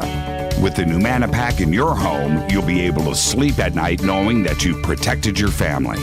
Not only have I tasted and tested, I own it. Now you can too. Just click on the Numana banner on JimmyChurchRadio.com and use the promo code Jimmy when you order. In addition to a discount, we'll send you an autographed Fade to Black t-shirt. Seriously, go Beckley Tappy.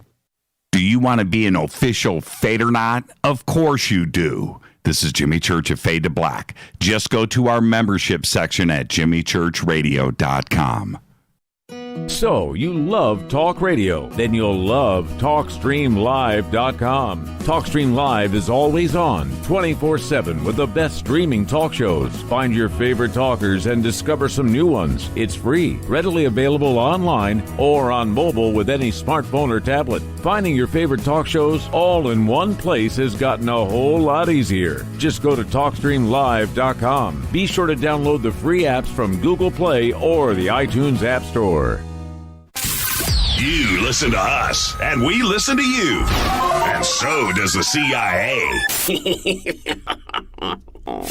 KGRARadio.com. If you have hard water, the lime scale not only leaves white spots, it clogs pipes and breaks down appliances, costing you hundreds of dollars in energy and wear. Eliminate lime scale and other water issues like brown staining and bad odors with HydroCare water products, available from Wave Home Solutions. Wave's affordable water systems don't use salts or chemicals. You'll love the way your water tastes, smells, and looks. Satisfaction guaranteed. For more information, go to bestwater123.com. That's bestwater123.com. Are you intrigued by paranormal talk radio? You'll love the new paranormal radio app from TalkStream Live. You'll find a great selection of talk shows covering UFOs, ghosts, strange phenomena, and much more. Download the paranormal radio app now and start listening to the very best in paranormal talk entertainment, including the network you're listening to right now, the Paranormal Radio app, free in Google Play and the iOS App Store. You are listening to Fade to Black with Jimmy Church on the Game Changer Network. Oi, oi, I'm Reese Evans. You're listening to Jimmy Church. This is Revolution. The revolution will not be televised. The revolution is on radio. Ciao.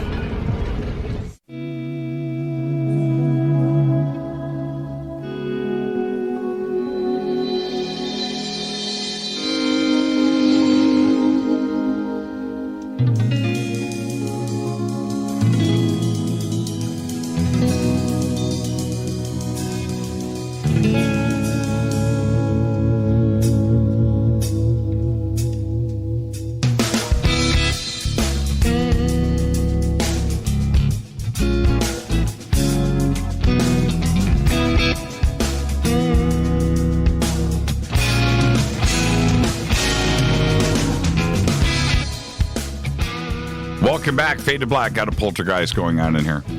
So somebody said that in the video playback, it looked like my chair might have hit the desk. I didn't feel my chair hit anything, but anything is possible. I was looking at the video playback of me reacting to it. I saw that, but I didn't feel my chair hit anything. But that was pretty bizarre. Okay, Billy. I want to ask you a couple of questions about technology today really quick. Over the weekend, I had Tessa B. Dick, Philip K. Dick's wife on Coast to Coast. And it made me go back and think about the movie Blade Runner when somebody says, you talk about a futurist, and I'm not so sure if we're in Blade Runner today. And I think that we are, but this is where I'm going with this thought. We certainly have AI and robotics, and that's taking off. And is it Blade Runner-ish? Well, we're getting really close to it. But if there is a city right now that represents Blade Runner, I would say it's Hong Kong, right? Yeah. And you were there. How does Hong Kong make you feel? Are you in the future when you are there? You're definitely in the future. I mean, we're there, I'm pretty sure they're still holding back as to what they can really put out, just because, there are some restrictions globally by some of the elites, but they have really integrated a lot of technology into their structures, into all their, their things that you would consider that wouldn't even need technology if integrated technology into clothing. Their watches, everything is so high tech over there. Everything you look at, even their whole their billboards and everything else, just far more advanced than what we see here over in America. It's just really amazing what they've done, and they have really kind of set a precedent, I think, for being the forerunners in terms of integrating technology into everything. Even the airplane that I took had a lot more advanced technology just in the seat backs and everything else. And it's like, man, they could be the technological leader. It's lucky for America that they haven't taken over space yet, probably just because of embargoes or the fact that we've probably threatened them not to, or to cut them off from some resources that they haven't taken over space.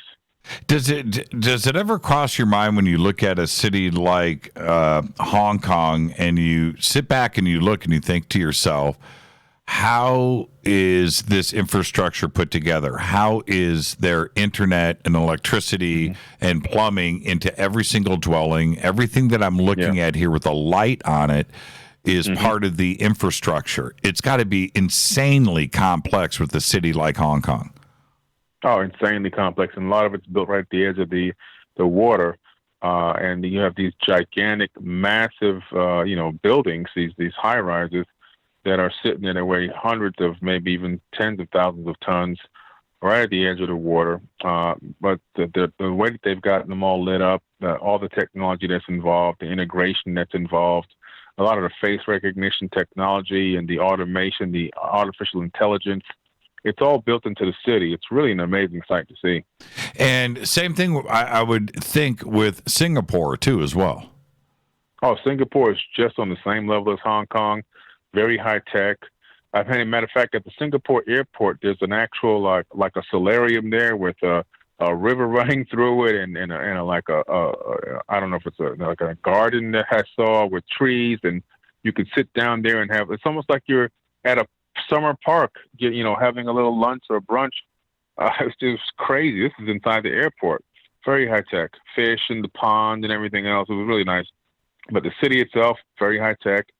Super massive high rises, highly advanced technological structures, electric, cars, electric buses, just kind of really where we need to be over here as well. I mean, we're kind of a little bit lagging behind with these combustion engines and so forth. They've got super massive buses that, run on electricity. Their mail service runs on electricity.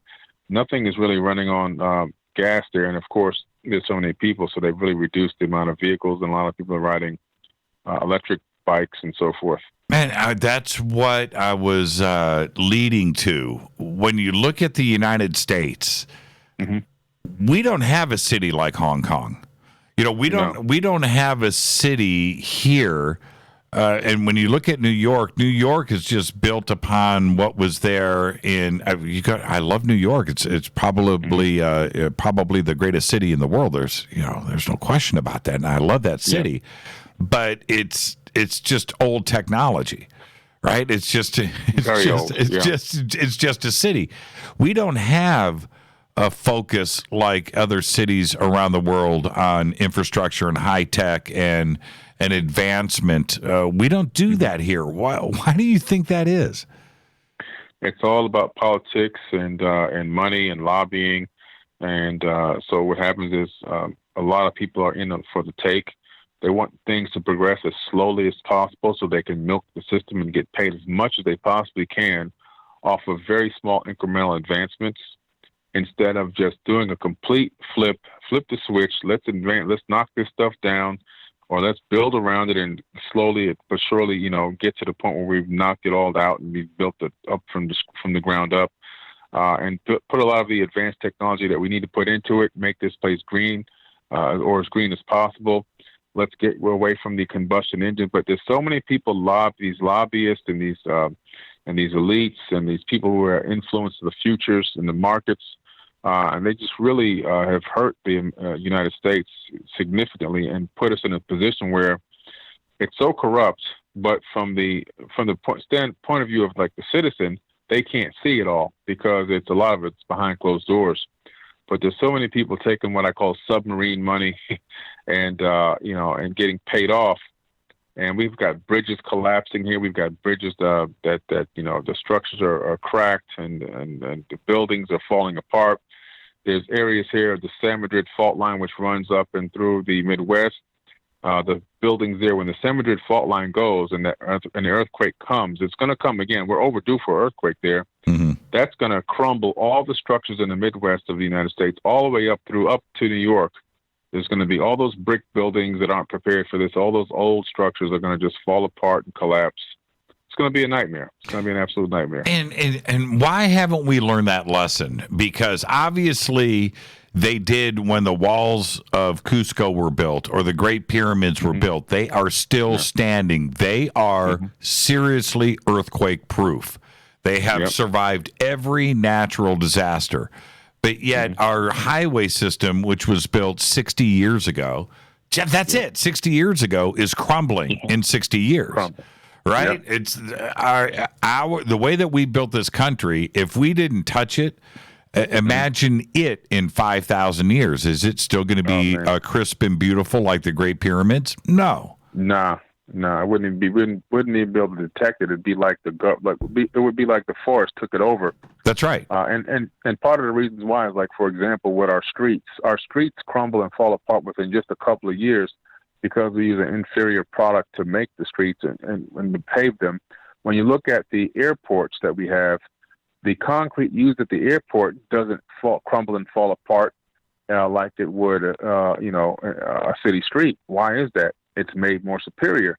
But again, they realize that if you make a street like you make a runway, then it won't crumble and fall apart. And now we don't have to get people to go out there, dig it up, and put it back down again to justify wages and so forth. It's a way of saying, oh, we've got an employment rate increase because we got people digging a hole in the street and reburying the same stuff across the other side of the street and running a machine over it and laying it back down. It's just a waste of resources, a waste of energy, a waste of time. We have tires that will never go flat, will never wear out, but they won't put those on cars because then you can't buy more tires. You won't have to buy any more tires. These are just the types of things that we do. So we build these structures inferior and knowing that they're going to crumble and fall apart. Parts of them are going to break at specific times because it's going to generate more revenue. It's a backwards way of thinking. It's the same way of thinking, let's go to war so we can increase our economy. It's just the dumbest, most backwards way of thinking. But unfortunately, that's the type of system that we're in over here in the West. We, here in Los Angeles, and this happened about 5 years ago, we had this rash of exploding water pipes under streets all over the city. And I'm thinking to myself, wait a minute, the city isn't but 100 years old, right? We had a centennial, right? Yeah. Okay, so it's barely 100 years old. And I'm not joking about this. Pasadena was founded in 1884, right? Wow. Okay, so in 1984, when I first moved here, everybody was starting to celebrate, these 100-year anniversaries. And Los Angeles and Hollywood, we're talking about 1900 here. It's not an old city. So most of the infrastructure as the city was built and expanded, this stuff is 50 years old, 60 years old. It's new stuff. But the pipes in the streets in the San Fernando Valley and around downtown Los Angeles were just exploding. And I'm thinking, wait a minute here. The Sphinx is standing, right? Yeah, right. How is it that in 1950 that we can't build pipes that last? And they're talking about, pulling everything up and reinstalling it. It's exactly what you're talking about there. A total waste of everything. What's it going to take? How do we change that consciousness, that mindset in everybody where we've got to do things correct from the word go and use this technology to do it and do it in a green way that lasts forever and we don't waste resources? It seems so fundamental to me. It is really fundamental. And what's happened is, to be honest with you, it's our fault. Our fault meaning the 7.5 billion people on this planet that let the 100 ruling families do whatever they want, dominate us, control what type of technology we have access to and what we don't have access to, and control the infrastructures and everything else that we're living under. And it's our fault. The reason why I say it's our fault is because we have allowed less than 100 people to dominate and control 7.5 billion people. We've literally allowed it. We have to point at ourselves. We have to look in the mirror and point at ourselves and say, you know what? This is our fault. Our fault. How? By silence, by not speaking up, by collusion of just participating in the system. And what I mean is we're participating in every system they have. We're participating in the political system. We're participating in the institutional systems, in the pharmaceutical and medical systems. We're participating in the school, in the jail system. We're participating everywhere you look. We're participating in the sham, in the matrix. We're actively a part of it, and then we want to complain that we're in it, but we've allowed ourselves to be in it.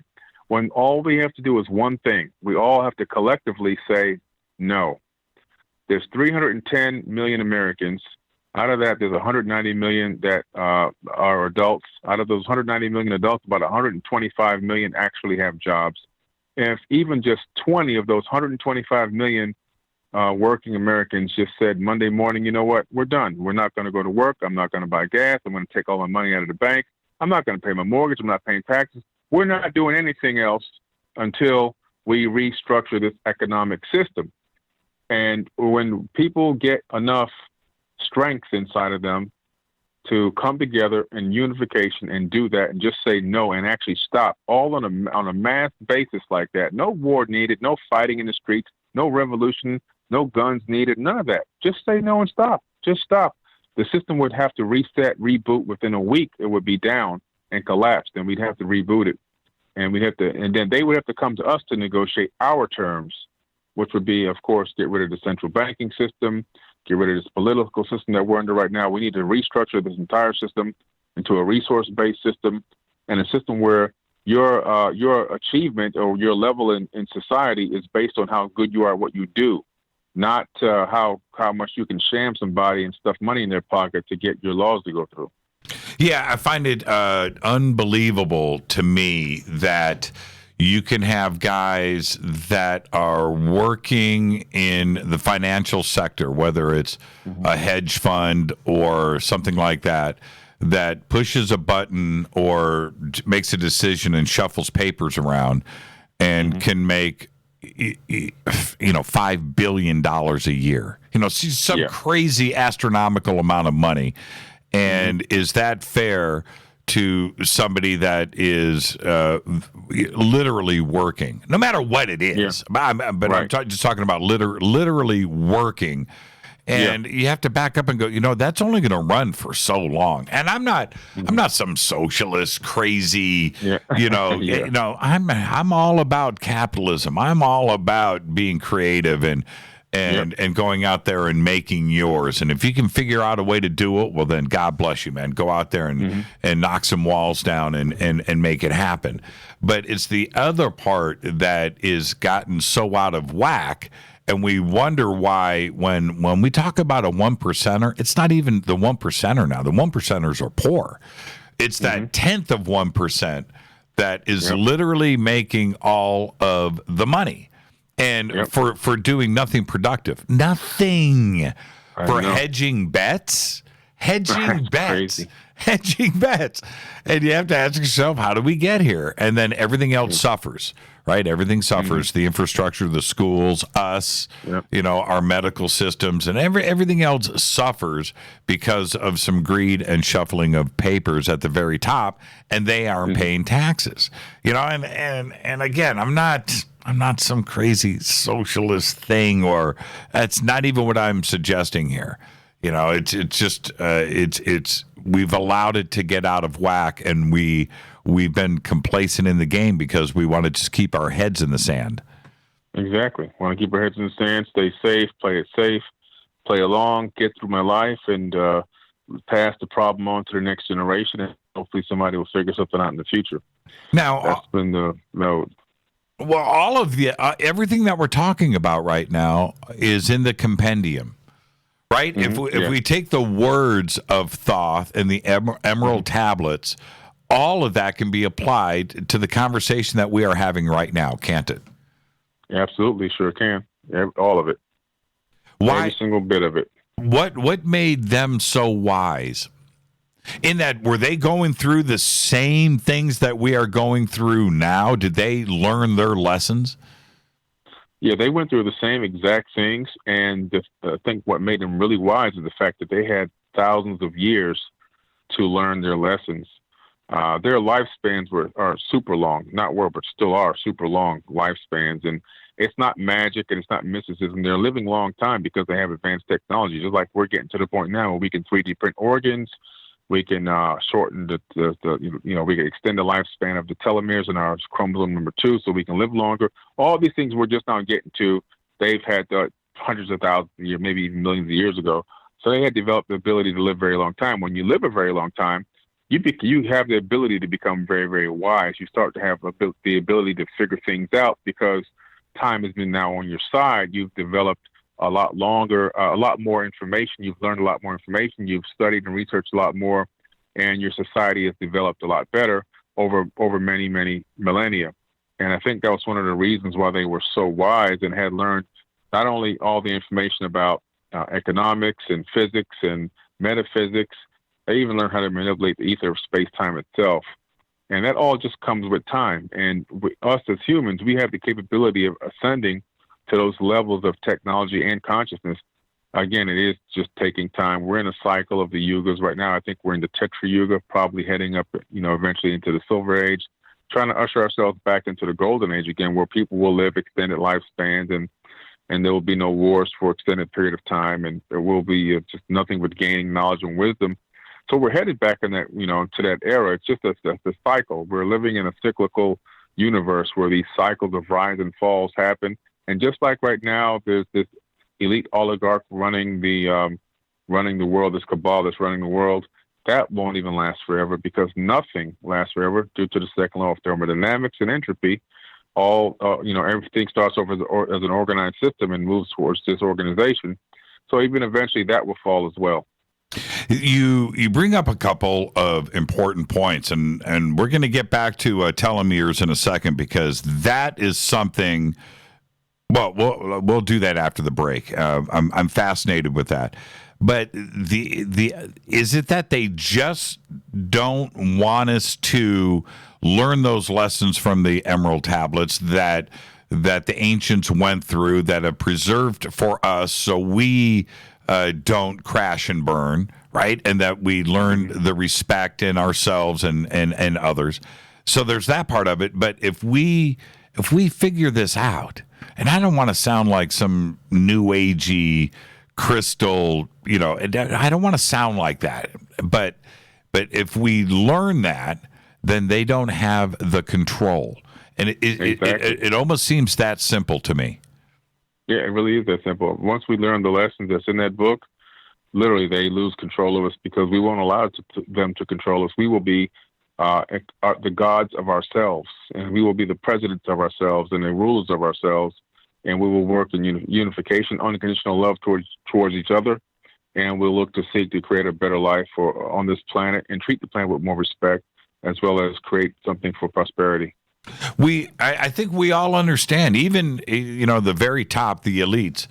We all understand now what it would take to fix things and make things right for all 7 billion of everybody on this planet. Everybody, we have the resources and the ability to make sure that everybody has respect, right? Yep. That everybody on this planet, but we don't do it.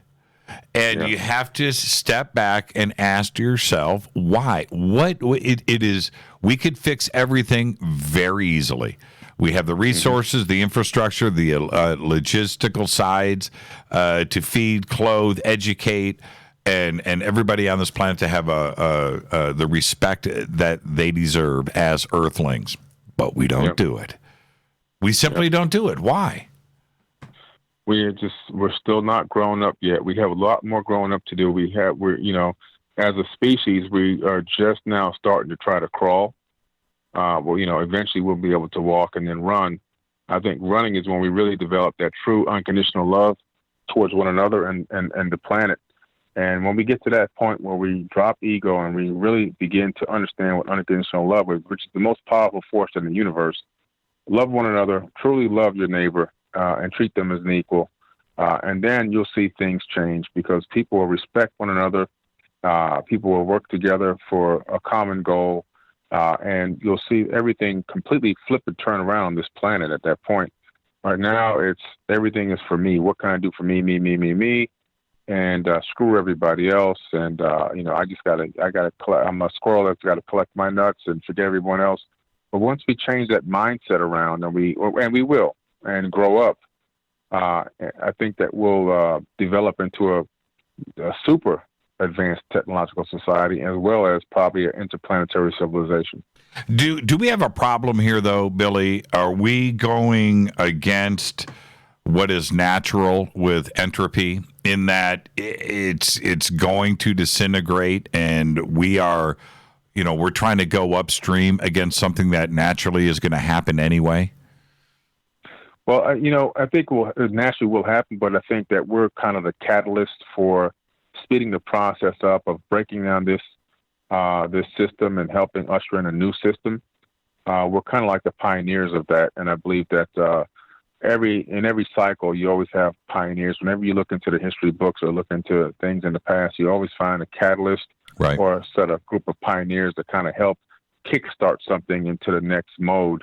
And I believe that the conscious community is part of that catalyst that's helping kickstart the movement of consciousness into a higher dimension, meaning that people are going to be thinking from a higher vibration, seeing things for what they truly are, trusting, believing, loving themselves, looking within for salvation instead of looking externally for salvation, and finding an unconditional love, which is going to help us get to a point where we're now walking and maybe eventually running. And I think that the elites don't want that to happen, because then they'll lose control over us, and which means that economic systems will collapse, religious systems will collapse, pharmaceutical systems will collapse, because we can go right back to what we used to do, use the homeopathic medicines and so forth, and probably be much more healthier than we are right now, and living a lot longer too. Well, are we speeding up entropy? When you look at, especially just like the last 3 years, we went, it's 2015 to us is going to seem like the golden days, right? Compared to what the way things have unraveled in 2017 and 2018 very, very quickly. It's like we can't get out of our own way. And we know it's happening. We're talking about it every day.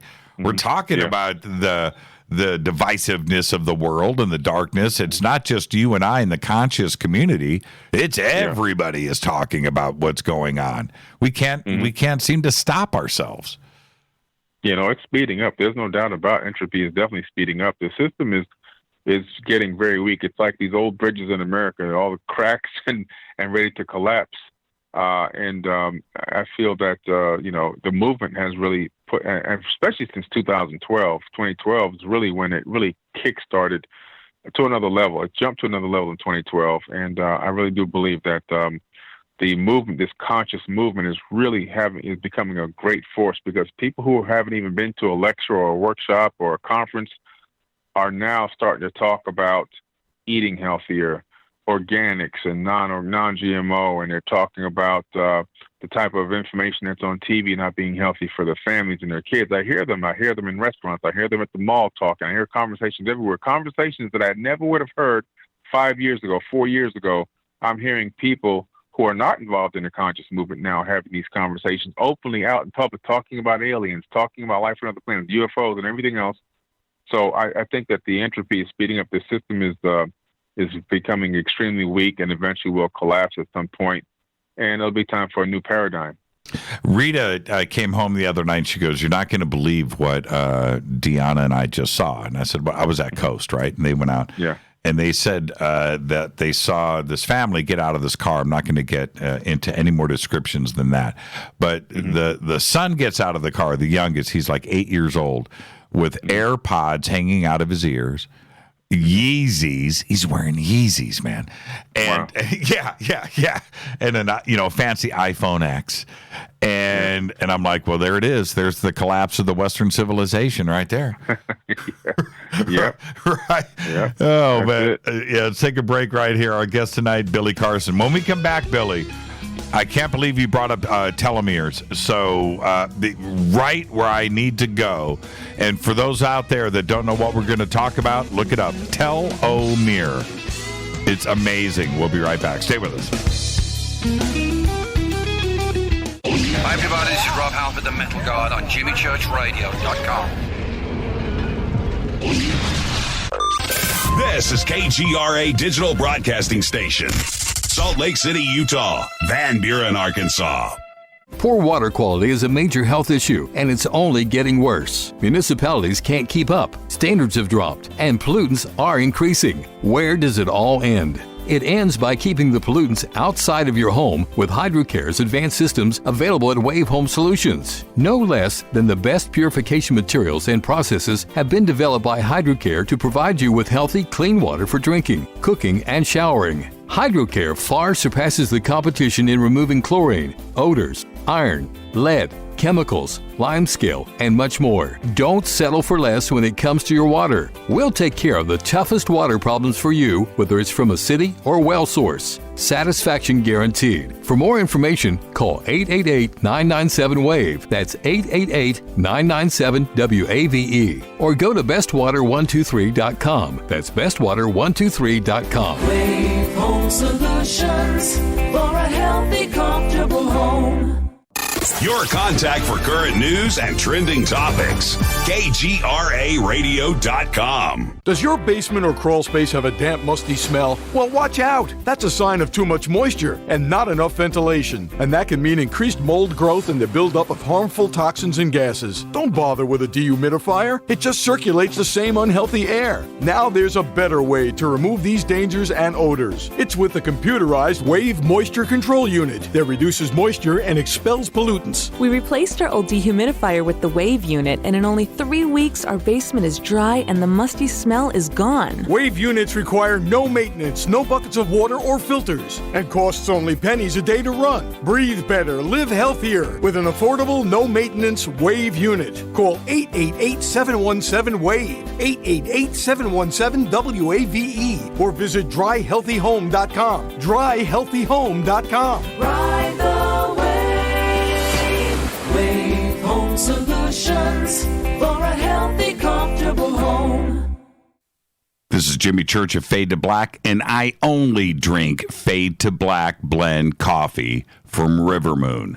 Just click on the Rivermoon Coffee banner at jimmychurchradio.com. Promo code F2B Blend. So are you tired of being tired? Well, then it's time to get the tea. Hey, it's Lisa here to tell you about this all-natural, all-organic tea I've been drinking that has had great results for over 20 years. It's called Life Change Tea, and it's specially formulated to help detoxify and cleanse your kidneys, liver, colon, and blood all at once. The colon is one of the most ignored organs in the human body. The faster that waste is eliminated from the body, the less time that waste sits in our intestines, spreading toxins to our bloodstream. This tea helps cleanse chemicals caused by outside intruders from our entire digestive system. And get this, weight loss can be a side effect. And with continued use of the tea, you can experience clearer, healthier, younger looking skin, increased energy, and a happier outlook on life. So if you're tired of being tired, get the Life Change Tea at getthetea.com. That's getthetea.com. And like me, you'll be glad you did. Did you know that when you're on the road with limited data or Wi-Fi available, you can still listen to every minute of Fade to Black by just calling 605-562-4482. No smartphone, app, or internet needed. It saves your data plan and no extra cost if you have unlimited minutes. Just call 605-562-4482. You can listen to me, Jimmy Church, on any phone, anytime, anywhere. Go Beckley Tappy.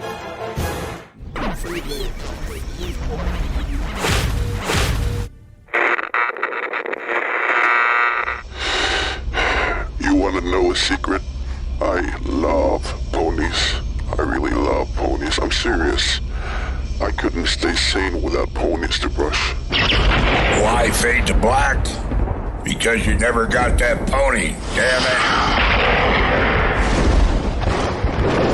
This is Fade to Black with Jimmy Church on the Game Changer Radio Network and KGRA, the Global Radio Alliance.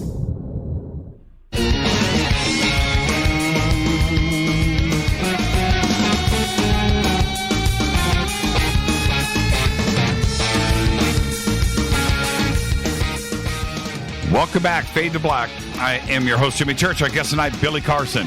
Night one of our Influencer Week. I'm going to have to ask Billy, He's got correct speech. Billy, how do you say it? Influencer? How do you say it? Billy. Hit your mute button, Billy. Did I lose Billy Carson? Oh, man. All right. I'm going to wait for Billy to come back here. I'm going to leave the line open. He's probably getting something to drink. Is that you guys just posted that I was talking about Thoth. We were when the Thoth sarcophagus fell over. That's weird because we were. And I asked everybody out there, I popped this up in Twitter. Did I step out of line? Were we being cool? Did I say anything? The ghost of has silenced Billy. Billy.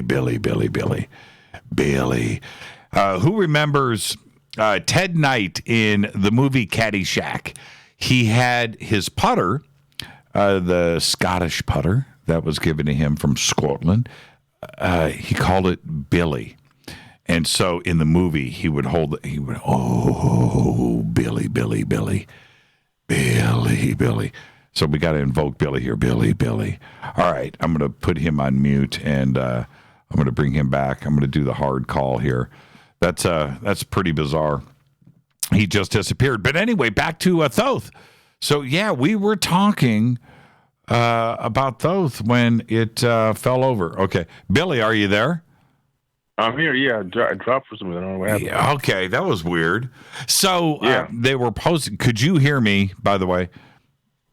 No, I couldn't hear you. Okay, it was posted up in Twitter that we were talking about Thoth when the statue fell over. Oh, wow. That's incredible. Yeah. And I was like, man, did I step out of line? Did I say anything bad? It's letting us know, man. He's still here. All right, telomeres. Now, when you brought that up, this is the synchronicity of the universe working. So, I was watching a lecture about telomeres last week, and now telomeres. I want everybody to understand the definition and what's going on here. Telomeres control our aging, and it's this little end cap at the end of a chromosome. And they start to, while we are young, we are fully telomered out, right? Mm-hmm. And as we age, the telomeres start to slow down and stop reproducing on the ends of the chromosomes, and then we start to age. And we understand this now, right? And there is tech out there, fully established tech that can stop this. We know what causes aging, and it's telomeres. They're not going to share that with the common man, are they?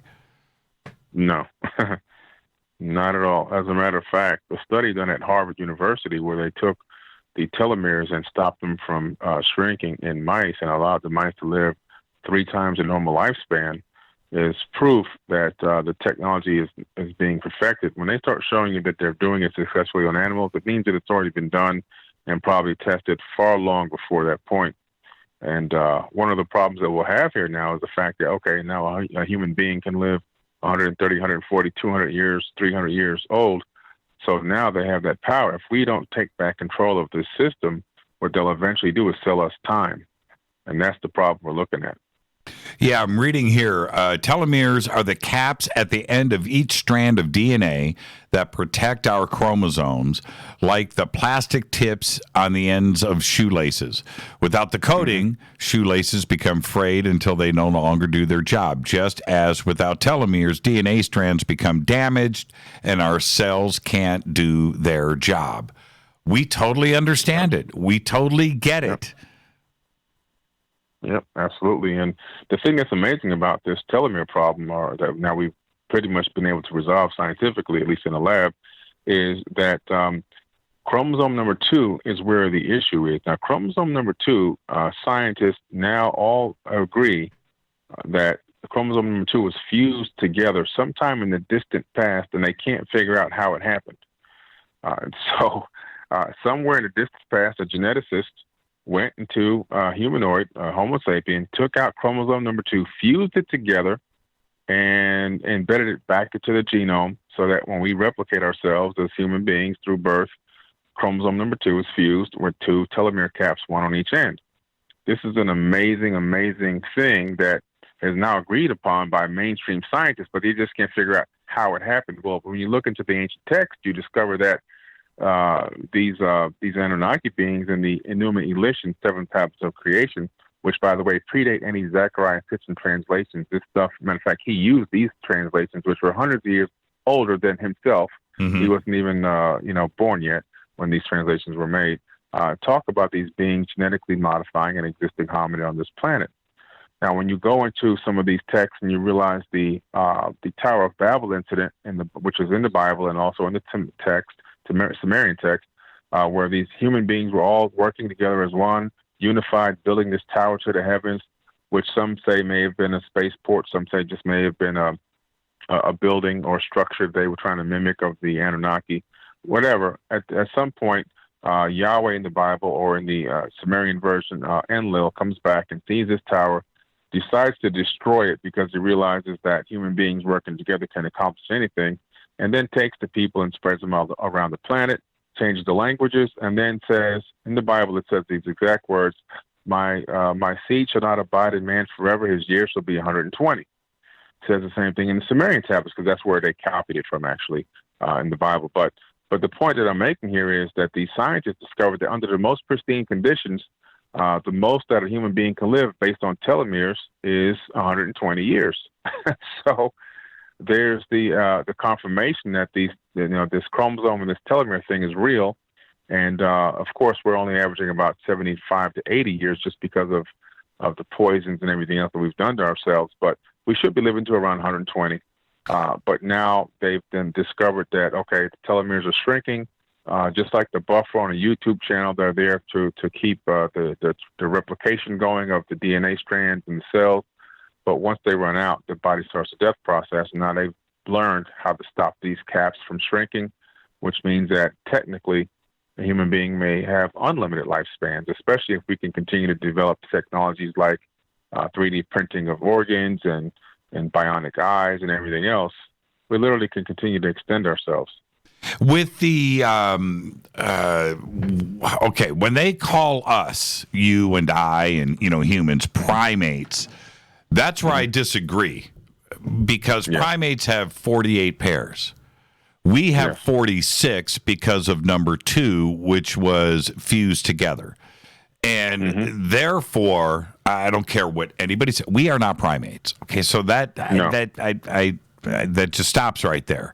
But those geneticists, whoever did the snip so long ago, that took us probably from 48 pair, maybe we had more, I don't know, but took us from 48 to 46. They did that for a reason. Is it because, and I may be stretching here, but is it because maybe the Anunnaki had 46 pairs? And they wanted us, as they were creating us and altered us, that they made it 46, so maybe we could cross-pollinate. It's very possible because when you look into the ancient texts, you discover that they had a lot of problems getting humans to replicate. First, they started with a cloning program, and this is before Homo sapiens. There were existing, humanoids on this planet. We weren't Homo sapiens yet; those were our cousins. And they were cloning them. They were trying to make a workforce. That wasn't working out. Wasn't moving fast enough. Are you talking about long enough. Are you talking about like Australopithecus and far some back? Of these, even further back than them. I'm talking about now when you look at a lot of these bodies that are being found all over the planet. Elongated skulls and so forth. I believe that a lot of those, because there's so many of them, that those are our cousins, and that it's probably most likely they were more advanced than us as Homo sapiens. They were probably more advanced than us back then, not technologically, but maybe spiritually. I believe that they probably had a lot more of their DNA connected. Right now, we have a lot of quote unquote junk DNA. We've been disconnected, We don't even use the magnetite crystals in our brains anymore. They probably use those magnetite crystals to navigate the planet, to get information directly from the planet itself, just like birds and all the other wild animals do. Right. I think that we've been we've been degraded instead of upgraded to be a Homo sapien. And it's possible that they gave us the fusion to match their peers, because one of the things that they've done in the ancient text was they were having so much trouble getting the replication or duplication of humans that one of them, meaning one of the Anunnaki women, decided to actually give birth. So they took the egg out of an existing hominid, cleaned out the genetic material, replaced with Anunnaki material, and then put it inside of her womb, and she took it to full term, actually in 10 months, and gave birth to the Adamu, which means first man, which then obviously got later copied, plagiarized into the modern-day Bible as Adam, but the Adamu meaning first man. And so we have to genetically match their physiology in order for that to happen. And I think that some of these modifications were to allow that to happen, but as well, they did disconnect a lot of our DNA and our higher functions and shrunk our skulls, as well as I think even shrunk our pineal glands. When that happened, is that when the genetic modifications happened to take us to the 46 pairs? Yes, exactly. That's what took us down to 46 pairs. I think to make a match for them genetically to be able to give, give birth, genetically match us to where we can work. Because what they were having a problem with was replication. In other words, these humans that they had been tampering with were having problems sexually reproducing. So they created this Adamu, and then the Adamu, what they said was, wow, he can't procreate with some of these existing people that we created. So they then took some DNA out of Adam and created genetically created a female. It wasn't that they took his rib out. It was just that they took some DNA from him and then used that DNA to genetically create a female that he could then sexually, procreate with, and it worked. And that's when they said, okay, we've got it. What do you, and I've tried to find this out, and it's difficult. You would think it'd be easy. With Neanderthal and Cro-Magnon and Australopithecus as well, what were the chromosome pair counts on them, on Neanderthal and Cro-Magnon? Were they 46 or 48? That's a very good question. I haven't looked into that in depth. I know that some of the DNA hasn't really fully been analyzed properly because of the age of the DNA, so that's one of the issues that we're facing now with Neanderthal, which is a lot more newer on the geological time scale.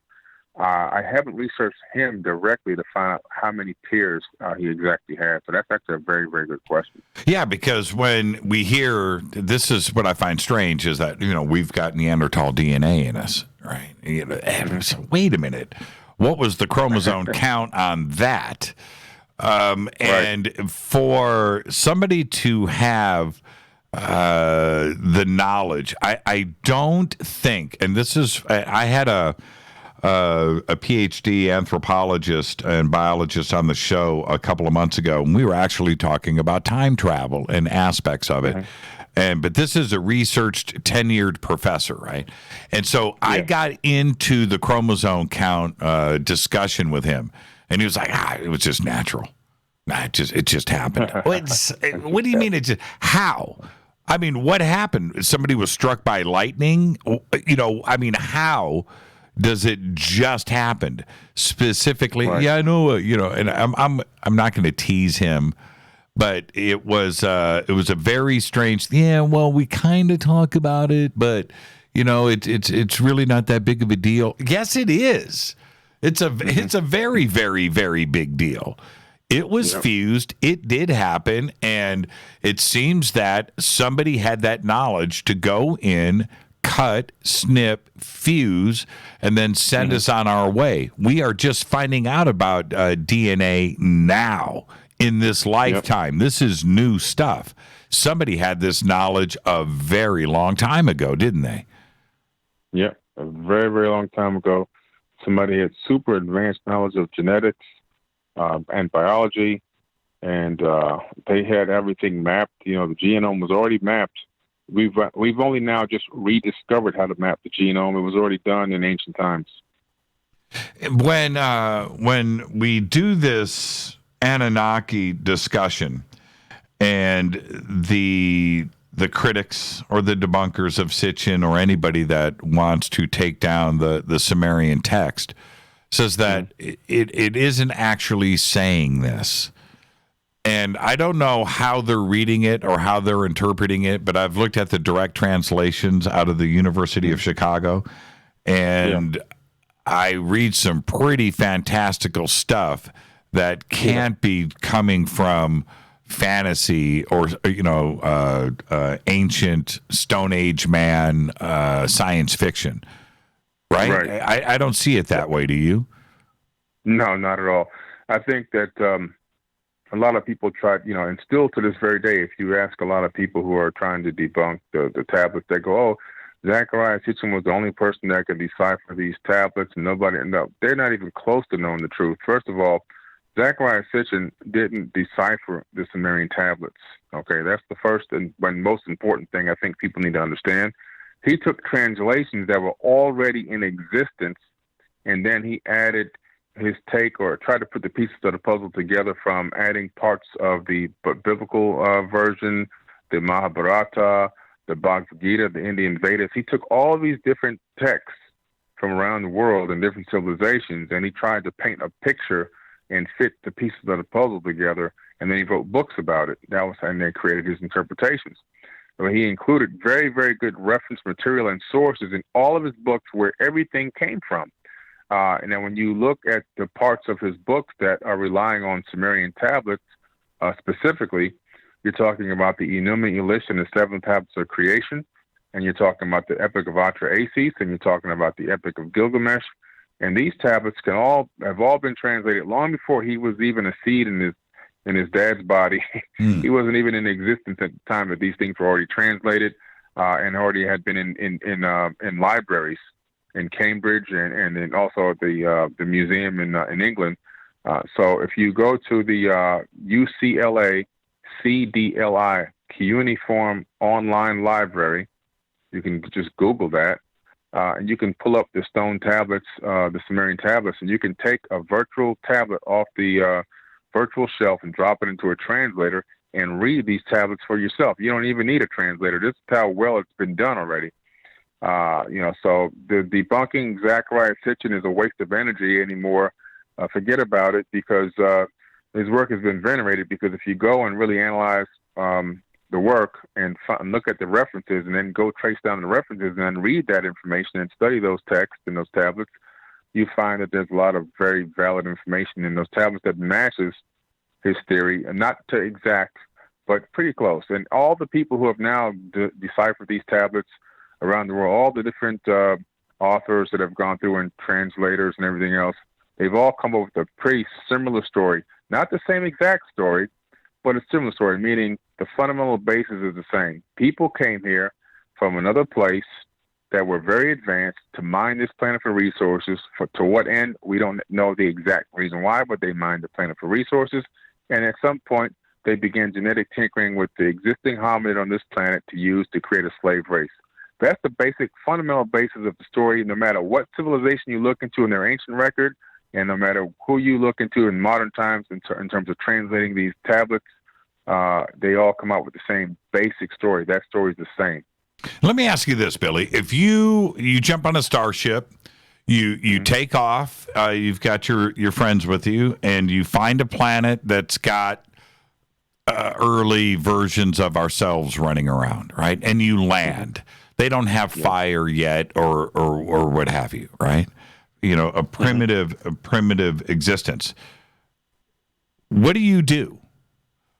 What do you do? Do you teach them a couple of fundamentals and split, or are you going to hang out and dominate and take over the planet? What would you do? See, that depends on the type of being. Now, of course, yin and yang. You have good and you have evil. So you have good advanced beings, and you have benevolent and non-benevolent beings. So what happens is you land on the planet where you see a less developed, humanoid, and you have the capability now of doing one of two things. One is you can masquerade as a god and rule over these people, right, and get them to do your bidding and to worship you and everything else, which a lot of these advanced beings did. Or you can be like Thoth and basically say, no, stand up and let's talk. Well, I'm here to help raise you into a higher level of civilization, teach you language, teach you architecture, teach you this, teach you that, and not masquerade as a god. So you have both sides of the coin. One side can be to manipulate the people. The other side could be to really assist and help. Or there's actually one more side is, the prime directive, which is to not interfere with a less advanced civilization, but to only monitor and watch, but to not interfere with their advancement whatsoever. And we clearly were the subjects of number 2, right? Oh, absolutely. In that we had a drive-by, maybe many, and little bump starts, little things that, and then they left. Just things to help us along. And I'm okay with that. I think the evidence is clearly there that is what happened. Yep, absolutely. There's no doubt about it. It definitely is what happened, because a lot of the advances that we've been able to make just through the normal evolution process of just consciousness and time, not enough time has passed for this to occur. We've literally taken leaps and bounds technologically, and not to take anything away from human ingenuity, but what I'm saying is when you look at the surrounding evidence that's all over this planet, and when you look at some of the technological advances that have occurred around the same time that certain conspiracies have come up in terms of downed craft and so forth and so on, you start to see that we've taken leaps and bounds technologically just from horse and buggy to where we are now, to where we can actually send remote control cars to another planet, like, the Mars rover. We've really come a very, very long way in a very short period of time. And I truly do believe that that's because we've had some help and assistance along the way. Well, and if you think about it, any civilization, type 1, type 2, type 3, that would be here, we're not the only place that they're visiting, right? There are billions of planets in the Milky Way that have life on it, billions, not a couple, but billions, and they've got other projects that they're working on, right? Right, and so they're going to go and do their thing. They're going to come back here and maybe check in a couple of thousand years and see how we're progressing, write their reports, send it back right to the homeland, and go out there and continue this research throughout the star system. I'm okay with that, agree. Billy. I'm totally okay with that. Yeah, I agree with you 1,000%. And I think they're just waiting for us to grow up. They're monitoring and watching, and waiting for us to come to a point where we, meaning the 7.5 billion people, find a way to take control back of this planet and start to release some of the suppressed technologies that have been afforded to us that are really here to help and assist mankind. And I think when we get to the point where we were able to take down some of these matrix systems and release some of this suppressed technology and begin to advance mankind in a positive way, start to do away with wars and so forth for profit and all this other crazy stuff, that some of these entities will then come down and assist even more openly, maybe even speeding up the process a little bit more. But right now we're just in a phase, I think, where we're kind of just being helped along very gently, but still they're waiting for us to grow up as a species. Let's do a little overtime. I'm going to take a break, and let's pick this up on where we're leaving off. I also want to discuss your new series over on Gaia Deep Space and continue where we are right now. Okay, you going to hang out with us? Yes. That's what I'm talking about. It's Billy Carson. All that's right. why he's an influencer. I can't say it, Billy, but you are, and we'll be right back.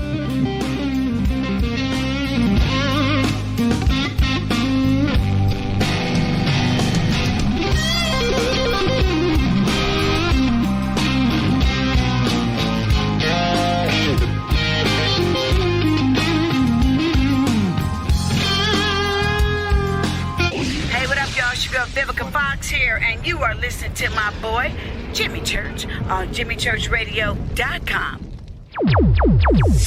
Despite popular opinion, reading a book will not make you smarter. But listening to Jimmy Church will. Hurricanes, earthquakes, wildfires. This year we've experienced more than our fair share. This is Jimmy Church of Fade to Black, and last month I decided to make sure my family does not have to worry about food should we get caught in a real emergency situation. Introducing Numana, a healthy, storable product that tastes so good that you'll want to eat it every day instead of just during those times of duress. All Numana products have a 25-year shelf life, are MSG and GMO-free, no preservatives, and are made in America. With the Numana pack in your home, you'll be able to sleep at night knowing that you've protected your family.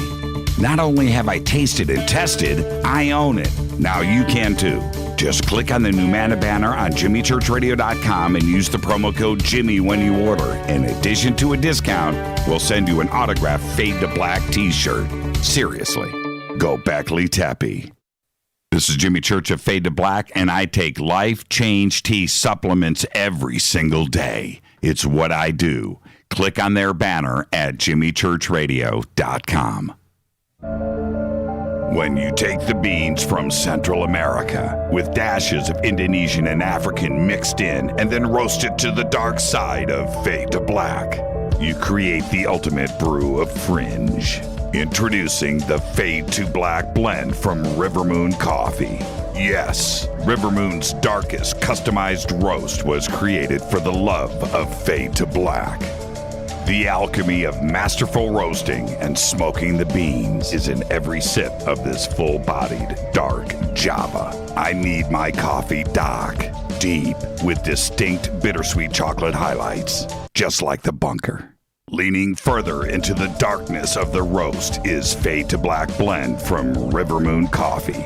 Just click on the banner at JimmyChurchRadio.com and use the promo code F2BBLEND for 15% off of your order today. Go Beckley Teppy. Hi folks, CBD is the home run hitter for health right now. Why, you ask? Because of what it does for the body. Unfortunately, I can't tell you all about the benefit. You know, there's reasons. Do your due diligence and log on to AncientLifeOil.com. That's AncientLifeOil.com. Ancient Life Oil uses organic ingredients and is blended in coconut oil for some of the best benefits. Legal in 50 states and non-psychoactive. Log on to AncientLifeOil.com. That's AncientLifeOil.com. This is Jimmy Church of Fade to Black, and my family is safe because of Numana Emergency Food Storage. Just go to the Numana banner at JimmyChurchRadio.com. Promo code Jimmy10. Are you intrigued by Paranormal Talk Radio? You'll love the new Paranormal Radio app from TalkStream Live. You'll find a great selection of talk shows covering UFOs, ghosts, strange phenomena, and much more. Download the Paranormal Radio app now and start listening to the very best in paranormal talk entertainment, including the network you're listening to right now, the Paranormal Radio app, free in Google Play and the iOS App Store. This is Crystal, Erica, Brittany, Gabby, and you're listening to JimmyChurchRadio.com. It's not a lifestyle we chose. We were born this way. KGRARadio.com.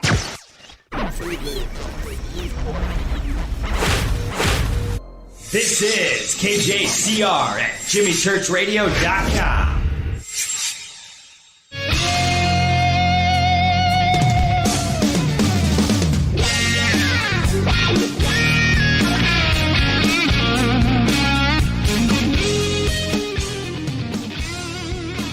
All right, welcome back. Fade to Black. I'm your host, Jimmy Church.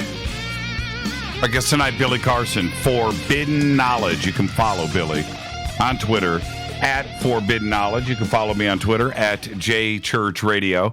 And I wanted to talk about deep space. Billy, I have been talking so much about technology and what we are discovering about our own Milky Way and the advancements over the last few years with physicists and theoretical physicists and astrophysicists and astronomers. It's just been astounding.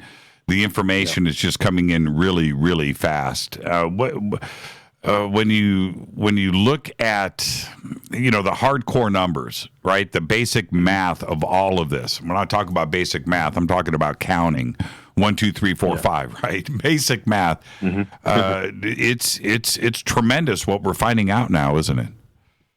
Oh yeah, we're really gaining leaps and bounds in knowledge and wisdom as far as disclosure, as far as technology that may be used. Different types of technologies now that are being developed, everything from EM drive to warp drives are all becoming reality. As a matter of fact, China has already launched an EM drive on a satellite just this year. So we're talking about some super advanced technology. We're talking about disclosure of information trickling down to us. It's just been 2018 has been a really amazing year. And we talk a lot about this on Deep Space, which is a Gaia original series, which I'm an expert host on in season 1 and season 2. And I'm pretty excited about it. And now they've gone and given me my own show, which is probably going to air sometime next spring or summer, which is going to be Knowledge for Ascension with Billy Carson. If we look back to 1995, 3 exoplanets that were confirmed. Right? Yeah. Today, we're at 3,903. That was December 6th. So it's probably 3,920 right today that are that are logged, right? The actual exoplanets. We have another 5,000 candidates that are in habitable zones. So that number is 9,000.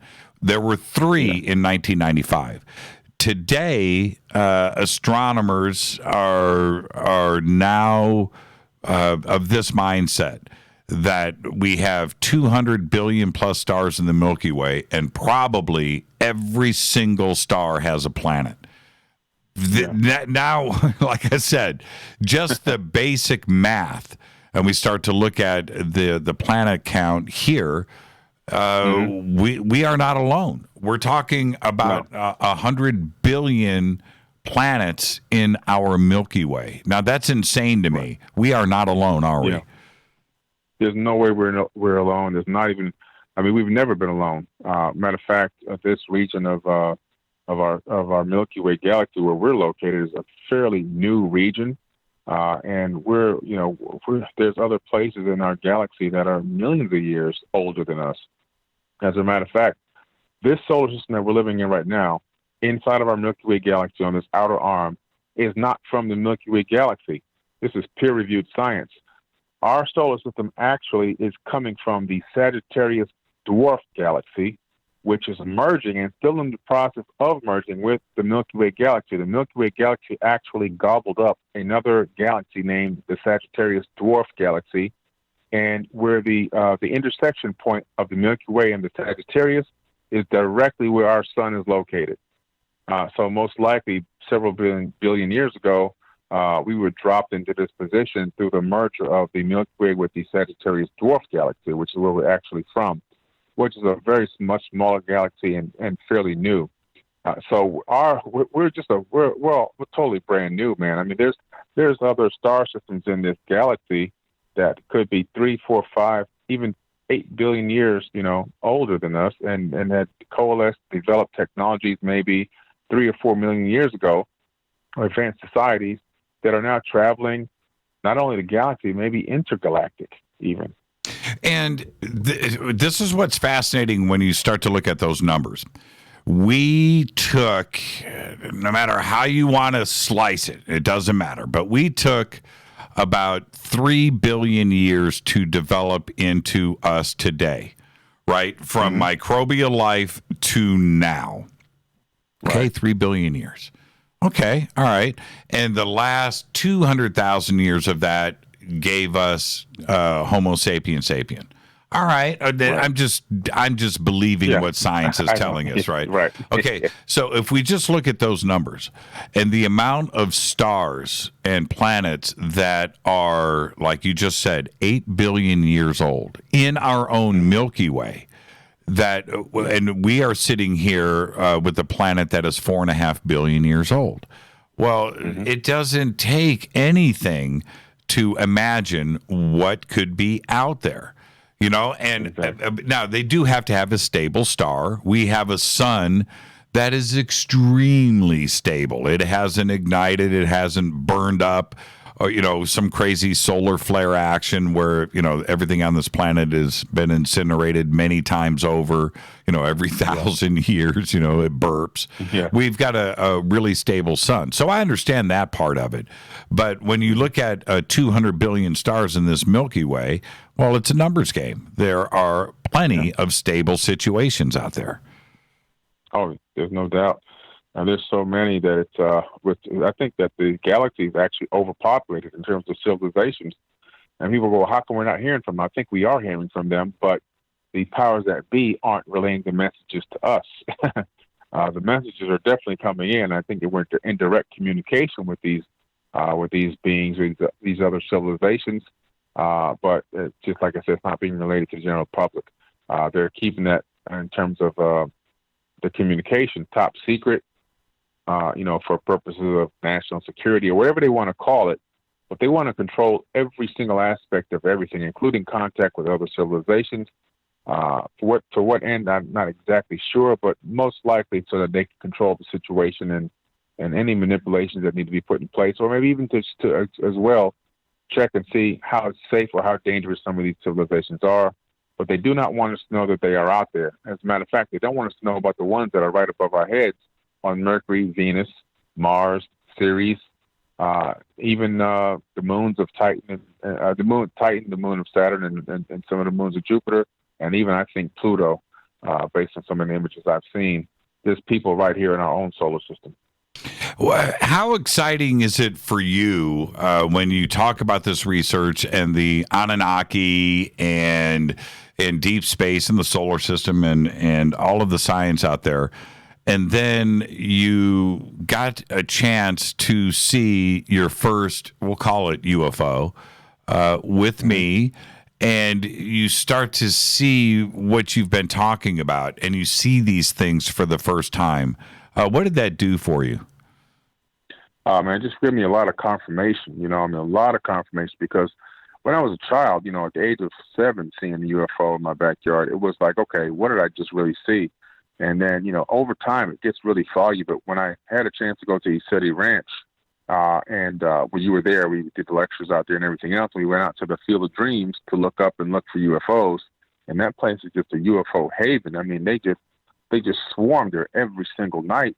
And to see them, that many of them, that persistent and that consistent with the naked eye, with hundreds of witnesses there, all looking at the same thing, night after night after night. It was just absolutely astounding and added a lot of confirmation, man, that we truly are not alone. And they are patrolling this planet, observing this planet. Maybe some of those are coming here on, you know, it could be vacations. I mean, we really don't know, man. They're just, they're there. They're all over the place. It was amazing. I mean, there's UFOs dropping out of the sky into the mountains, into the tree line in front of us, about 13 miles away. I mean, with light coming out, it was amazing. Everybody's got to take a trip out to Cassidy Ranch and just witness this for themselves and be astounded at what they're going to see when they get there. When and I understand the aspects of this for you, but do you take it that far where it is confirmation that you can move on and like turn that page in your life? Yeah, for me it is. I mean, it's like, okay, now, you know, I've confirmed it. You know, I've had an experience with them already, but to have this many, you know, it's always by myself. Now, all of a sudden here we got all these people. We're all yelling and screaming at the same time. We're watching these UFOs power up and light up in the sky, and we've got it on recording. We're recording it on several cameras from several angles. Many people looking, and it's just like, wow, this is, I'm not crazy. I'm not crazy. I'm not a psychopath. This is real stuff really happening in the real material world that now is documented by not only by myself, but by dozens of people at the same exact time, all on different cameras and different types of devices, some naked eye, some infrared. And it's like, yeah, I can close this chapter. I mean, I can continue to research and study it, but I mean, the question mark is completely gone now. The future for all of this that you are writing about and researching, what excites you the most? What's next? Man, disclosure is the next big thing. I know we're already getting disclosure from all these secret groups and everything else, but I think mainstream disclosure is coming. And it's not going to be a massive, like, oh, aliens are really here and there's ancient civilizations. But I truly do believe that by 2025, we're going to hear that there's microbial life, bacterial life, or maybe viral life on another planet, most likely Mars. They're going to come back with that statement, which means those are aliens. I mean, technically, that means alien life exists. They've now slowly come out with it. First, Mars was a cold rock, and nothing could live on there, and it didn't even have liquid water, and it was just frozen carbon monoxide. Then it became, by the way, it's liquid water, and there's billions of tons of liquid water on Mars, and it's 99 degrees at the equator in the summer.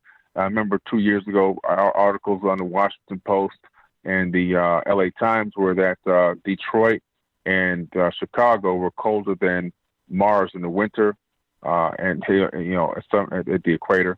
And then now all of a sudden they're saying the soil on Mars is better for growing crops than on Earth. Don't tell me how they know this, but that's an official press release by them.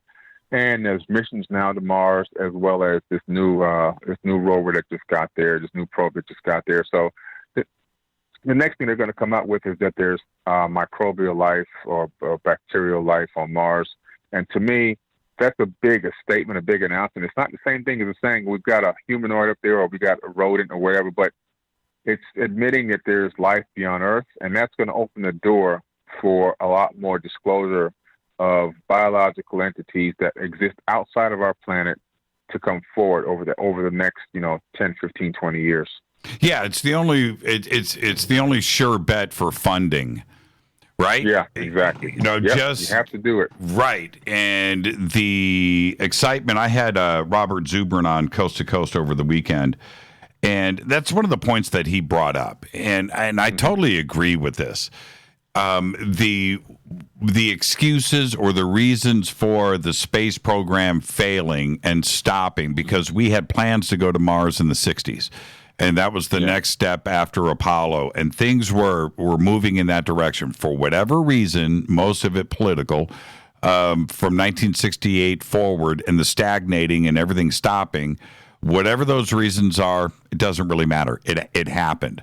So now, how do you re-kickstart the public interest in all of this so you get the funding back and you can go and get these projects done in a quick manner? Right, because the way that if we did go to the moon, right, whatever, but we got that done quickly. It was like, man, boom, done. Mentality is in the right place. We applied everything, we got it done, and finished off. We should have gone to Mars and been there probably by 1975, but we didn't. So how do you kickstart that? How do you reignite those flames? Well, you announce something like that. Right? Life on Mars. We can create oxygen. We can terraform. We can now go and get all of this done right now. All right, let's go. Let's fund it. That's what you do. That's why that announcement, like you're saying, is probably imminent. Yeah, it is. It's imminent. It's just like you said, they needed funding to continue to explore Mars, because how many times can you go there and say it's just a cold rock? They've been going there since 1960, and we spent trillions of dollars going to Mars and sent dozens and dozens of missions to Mars, and you can't continue to come back and say it's just a cold rock. So they started releasing little tidbits of information, and it generated cash flow, like that there's water and that there's soil that can grow crops, and that there's now all of a sudden, first they were saying there was no magnetic field. Now there's enough of a magnetic field combined with the bow shock of the spin of the planet on its axis. The bow shock actually bends the cosmic rays around the planet, and the radiation doesn't really affect the surface that much. So all these things are coming into play. There's oxygen. If you were laying flat on your back on the surface of the planet, you'd be able to breathe normally. This is admitted now because there's enough pressure and there's enough oxygen at that level. Now, anything above that, it begins to get much thinner and so forth and so on. But I personally believe that that's not accurate as well. There's a couple of Yemeni men that filed a lawsuit against NASA several years ago because their ancient ancestors, super ancient ancestors, had left them ownership of the planet Mars. And these Yemeni men living out of the desert now, these guys raised up enough revenue and got attorneys and everything and took NASA to international court. And they said that they didn't want NASA to release the true geological information about the gravity and the atmosphere and so forth about Mars. I mean, what makes people that are living in the middle of the desert come up with enough resources to try to take NASA, of all people, of all corporations, to court to challenge them and challenge the science data that they're releasing about the planet, and also to claim that they have the documentation to prove that the planet was left to them by their ancient ancestors. There's a lot going on here. And then when you look around the planet, you see NASA has taken over, Chaco Canyon. They've taken over the Great Pyramid access. They've taken over there's this place in the Grand Canyon that now was sacred Indian land. They've taken that as well. Everywhere you start to look, they're jumping in to these places. And now that it's also at Machu Picchu, there's an area there where NASA is kind of taken over as well. What? What are these? Yes, this is crazy. And now the very top, which is the observatory part of Machu Picchu, this was the last year, I'm glad I got there, that they're allowing anybody up there. It's going to be cordoned off starting 2019. Nobody can go to that particular location where there's the observatory part that tracks the sun and the stars and all this other stuff. That's going to be completely off limits. So this is getting out of control. What did they say publicly for the reasons for doing that? They just say that that's taken over by NASA. That's it. It's taken over by NASA. You can't come. Over by NASA, yeah. Right. Don't cross the police tape. Right. I mean, now when I went to Egypt, they told me that soon access to the inside of the Great Pyramid may be cut off because NASA now owns the rights to the access of the inside of the Great Pyramid. Who said that? Going, what in the? Yeah, who said that? That was the pyramid guards and the archaeologist that was with us at the time. Now, could it be for? Well, that would be Japanese though, not NASA. The Muon research that's going on, but that's not NASA. That's Japan. I don't know. That's Japan. That's the independent research company to Japan. But no, it's NASA. Direct word was NASA. We were driving through the desert to get to Temple of Dendera. We were out in the middle of nowhere, and you could see this gigantic warehouse. It goes on for like 3 or 4 football fields, and it's got this giant NASA logo on it. So I go to the driver. I say, "Hey, man, what is this thing doing out here in the middle of nowhere?" They go, "Oh, that's NASA. They're making us aluminum." I'm like, okay. They're making aluminum in the middle of Egypt, in the middle of the desert, out in the middle of nowhere where there's not even a power source. And there's NASA logo. Really going on. There's a NASA logo on the building. On the building, yes. Yeah. Anybody going to the Temple of Dendera that's cutting through the desert, just look over to your right, and you'll see this massive, supermassive warehouse with the NASA logo off in the distance, so you can still make it out. And it's about 3 football fields long, and nobody knows really what they're truly doing in there. They're making aluminum. Aluminum for what? Did the driver tell you? He didn't know. That's what somebody told him. They're making aluminum. Crazy. Oh man. Oh, what's next? Are you heading out of the country? Yeah, man. I'm going to be heading out of here. I got a big group of trips planned for 2019. I got the Forbidden Knowledge Tour of Egypt coming in July. It was going to be in May, but some people are still trying to get the rest of their funds in, so we moved it to July to help them out. So July is a tour of Egypt with me. I'm going to go and take people on a 15-day trip to Egypt, and we're going to go everywhere. I mean everywhere, even a Nile cruise. And then I'm going to go to India to the Taj Mahal. I may go there to the Taj Mahal before I get to Egypt, and also visit the Kalisha temples, which were carved out of mountains, temples carved directly out of mountains, which is totally unbelievable. I can't wait to see those. And then I'm going to head down to the French Polynesian to Easter Island.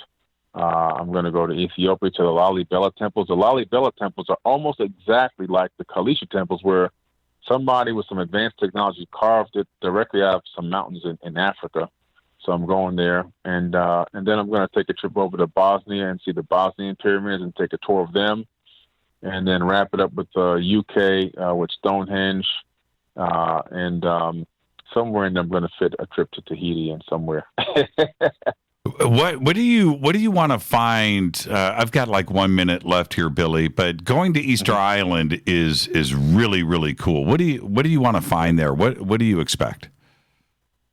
Well, I'm just trying to get my hands again on the raw materials, and I want to take a compass with me, and I want to put it next to some of these stone statues and see if the compass moves if any of the, if it gives me any evidence that maybe the magnetism has been reversed or the magnetic field has been reversed, or in some of these stones, have they been tampered with maybe on a magnetic level? So I want to just take some simple equipment there, and I want to also just analyze some of the angles of these structures, and I want to see how big they are. I mean, I've seen some of these massive, photos where you dig down and you find out how big they really are. I want to be able to see that with my own eyes and stand next to some of those giant structures and just hear what some of the locals have to say about the ancient history of the place. Yeah, that's a bucket list situation right there. And like I said, you go out there and you get it done. You're visiting these places and you're learning and you're coming back and sharing it with us through Forbidden Knowledge. And I just have to thank you for that, man. And it's one thing to talk about it, but they always say it, right? Life is full of people that do and those that don't. Yeah. But you're right. One of the people that do, and it's difficult, man. It takes discipline, but thank you. Yeah, thank you, man. I appreciate the opportunity. I appreciate everyone who takes the time to just look at my material and content and analyze it and listen to it. Whether you believe somebody or you don't, at least take a look at it and then research everything I say. Don't believe what I say, research what I say. Is the new version of Compendium out? It's almost done. We had a couple of last-minute edits, and it should be available right at the beginning of the year. And it's going to be a hot new release, the Compendium of the Emerald Tablets, Volume 2, with the foreword written by yourself, Mr. Jimmy Church. And what an honor that is for me to have you write the foreword for my book. Man, I'm really looking forward to getting that thing out. So it's just a few more weeks away from being released. I'm excited, and I can't wait to get the books in here so we can give some away to the Fadernauts. And it's an honor and a privilege, man. Thank you so much. Billy, you are the very best, man. Enjoy the rest of your night. Thank you. Appreciate you, man. Billy Carson. Now, it's forbiddenknowledge.com is the website. And, of course, you can follow Billy at Forbidden Knowledge on Twitter. It's all very simple. Now, this week, we've got an amazing lineup on Fade to Black all week long. And this is our Influencer Week here on Fade to Black. Tonight, it was Billy Carson. Tomorrow night, Kerry Cassidy from Project Camelot is here. And then on Wednesday, Tyler Glockner from Secureteam joins us. Now, you probably have never heard Tyler get interviewed before because I don't think he's ever done it. And so he's going to be here for the first time. I did some math today, and the combined number of people that they reach out to, these three, each week, we're talking about 4, 5, 6 million people. That's how you influence. And that's why they are here this week on Fade to Black. And Thursday night, of course, Teresa Llaneras and Divine Frequency on the airwaves, another person who influences. And that's Fade to Black. And that's what we're going to do this week. And, of course, Thursday night is Fader night. We'll have open lines all night long. I want to thank Billy Carson for coming in, and also an amazing conversation during some overtime tonight. Fade to Black's executive producer is Rita Camarion. Show is produced by Hilton J. Palm, Renee, Dennis, and Bob. Announcers are Steve Harder, Gene Vitoa, Mark D. Kovar. Webmaster is Drew the Geek. Music, Doug Aldrich. Intro, Spaceboy, spaceboymusic.com. Fade to Black is produced by KJCR for the Game Changer Network, and syndication is KGRA, The Planet. This broadcast owned and copyrighted 2018 by Fade to Black and the Game Changer Network. It cannot be rebroadcast, downloaded, copied, or used anywhere in the known universe without written permission from Fade to Black or the Game Changer Network. I'm your host, Jimmy Church. Follow me on Twitter at JChurchRadio. Until tomorrow night, Kerry Cassidy, right here. I want everybody to be safe. Go Beckley Tepe.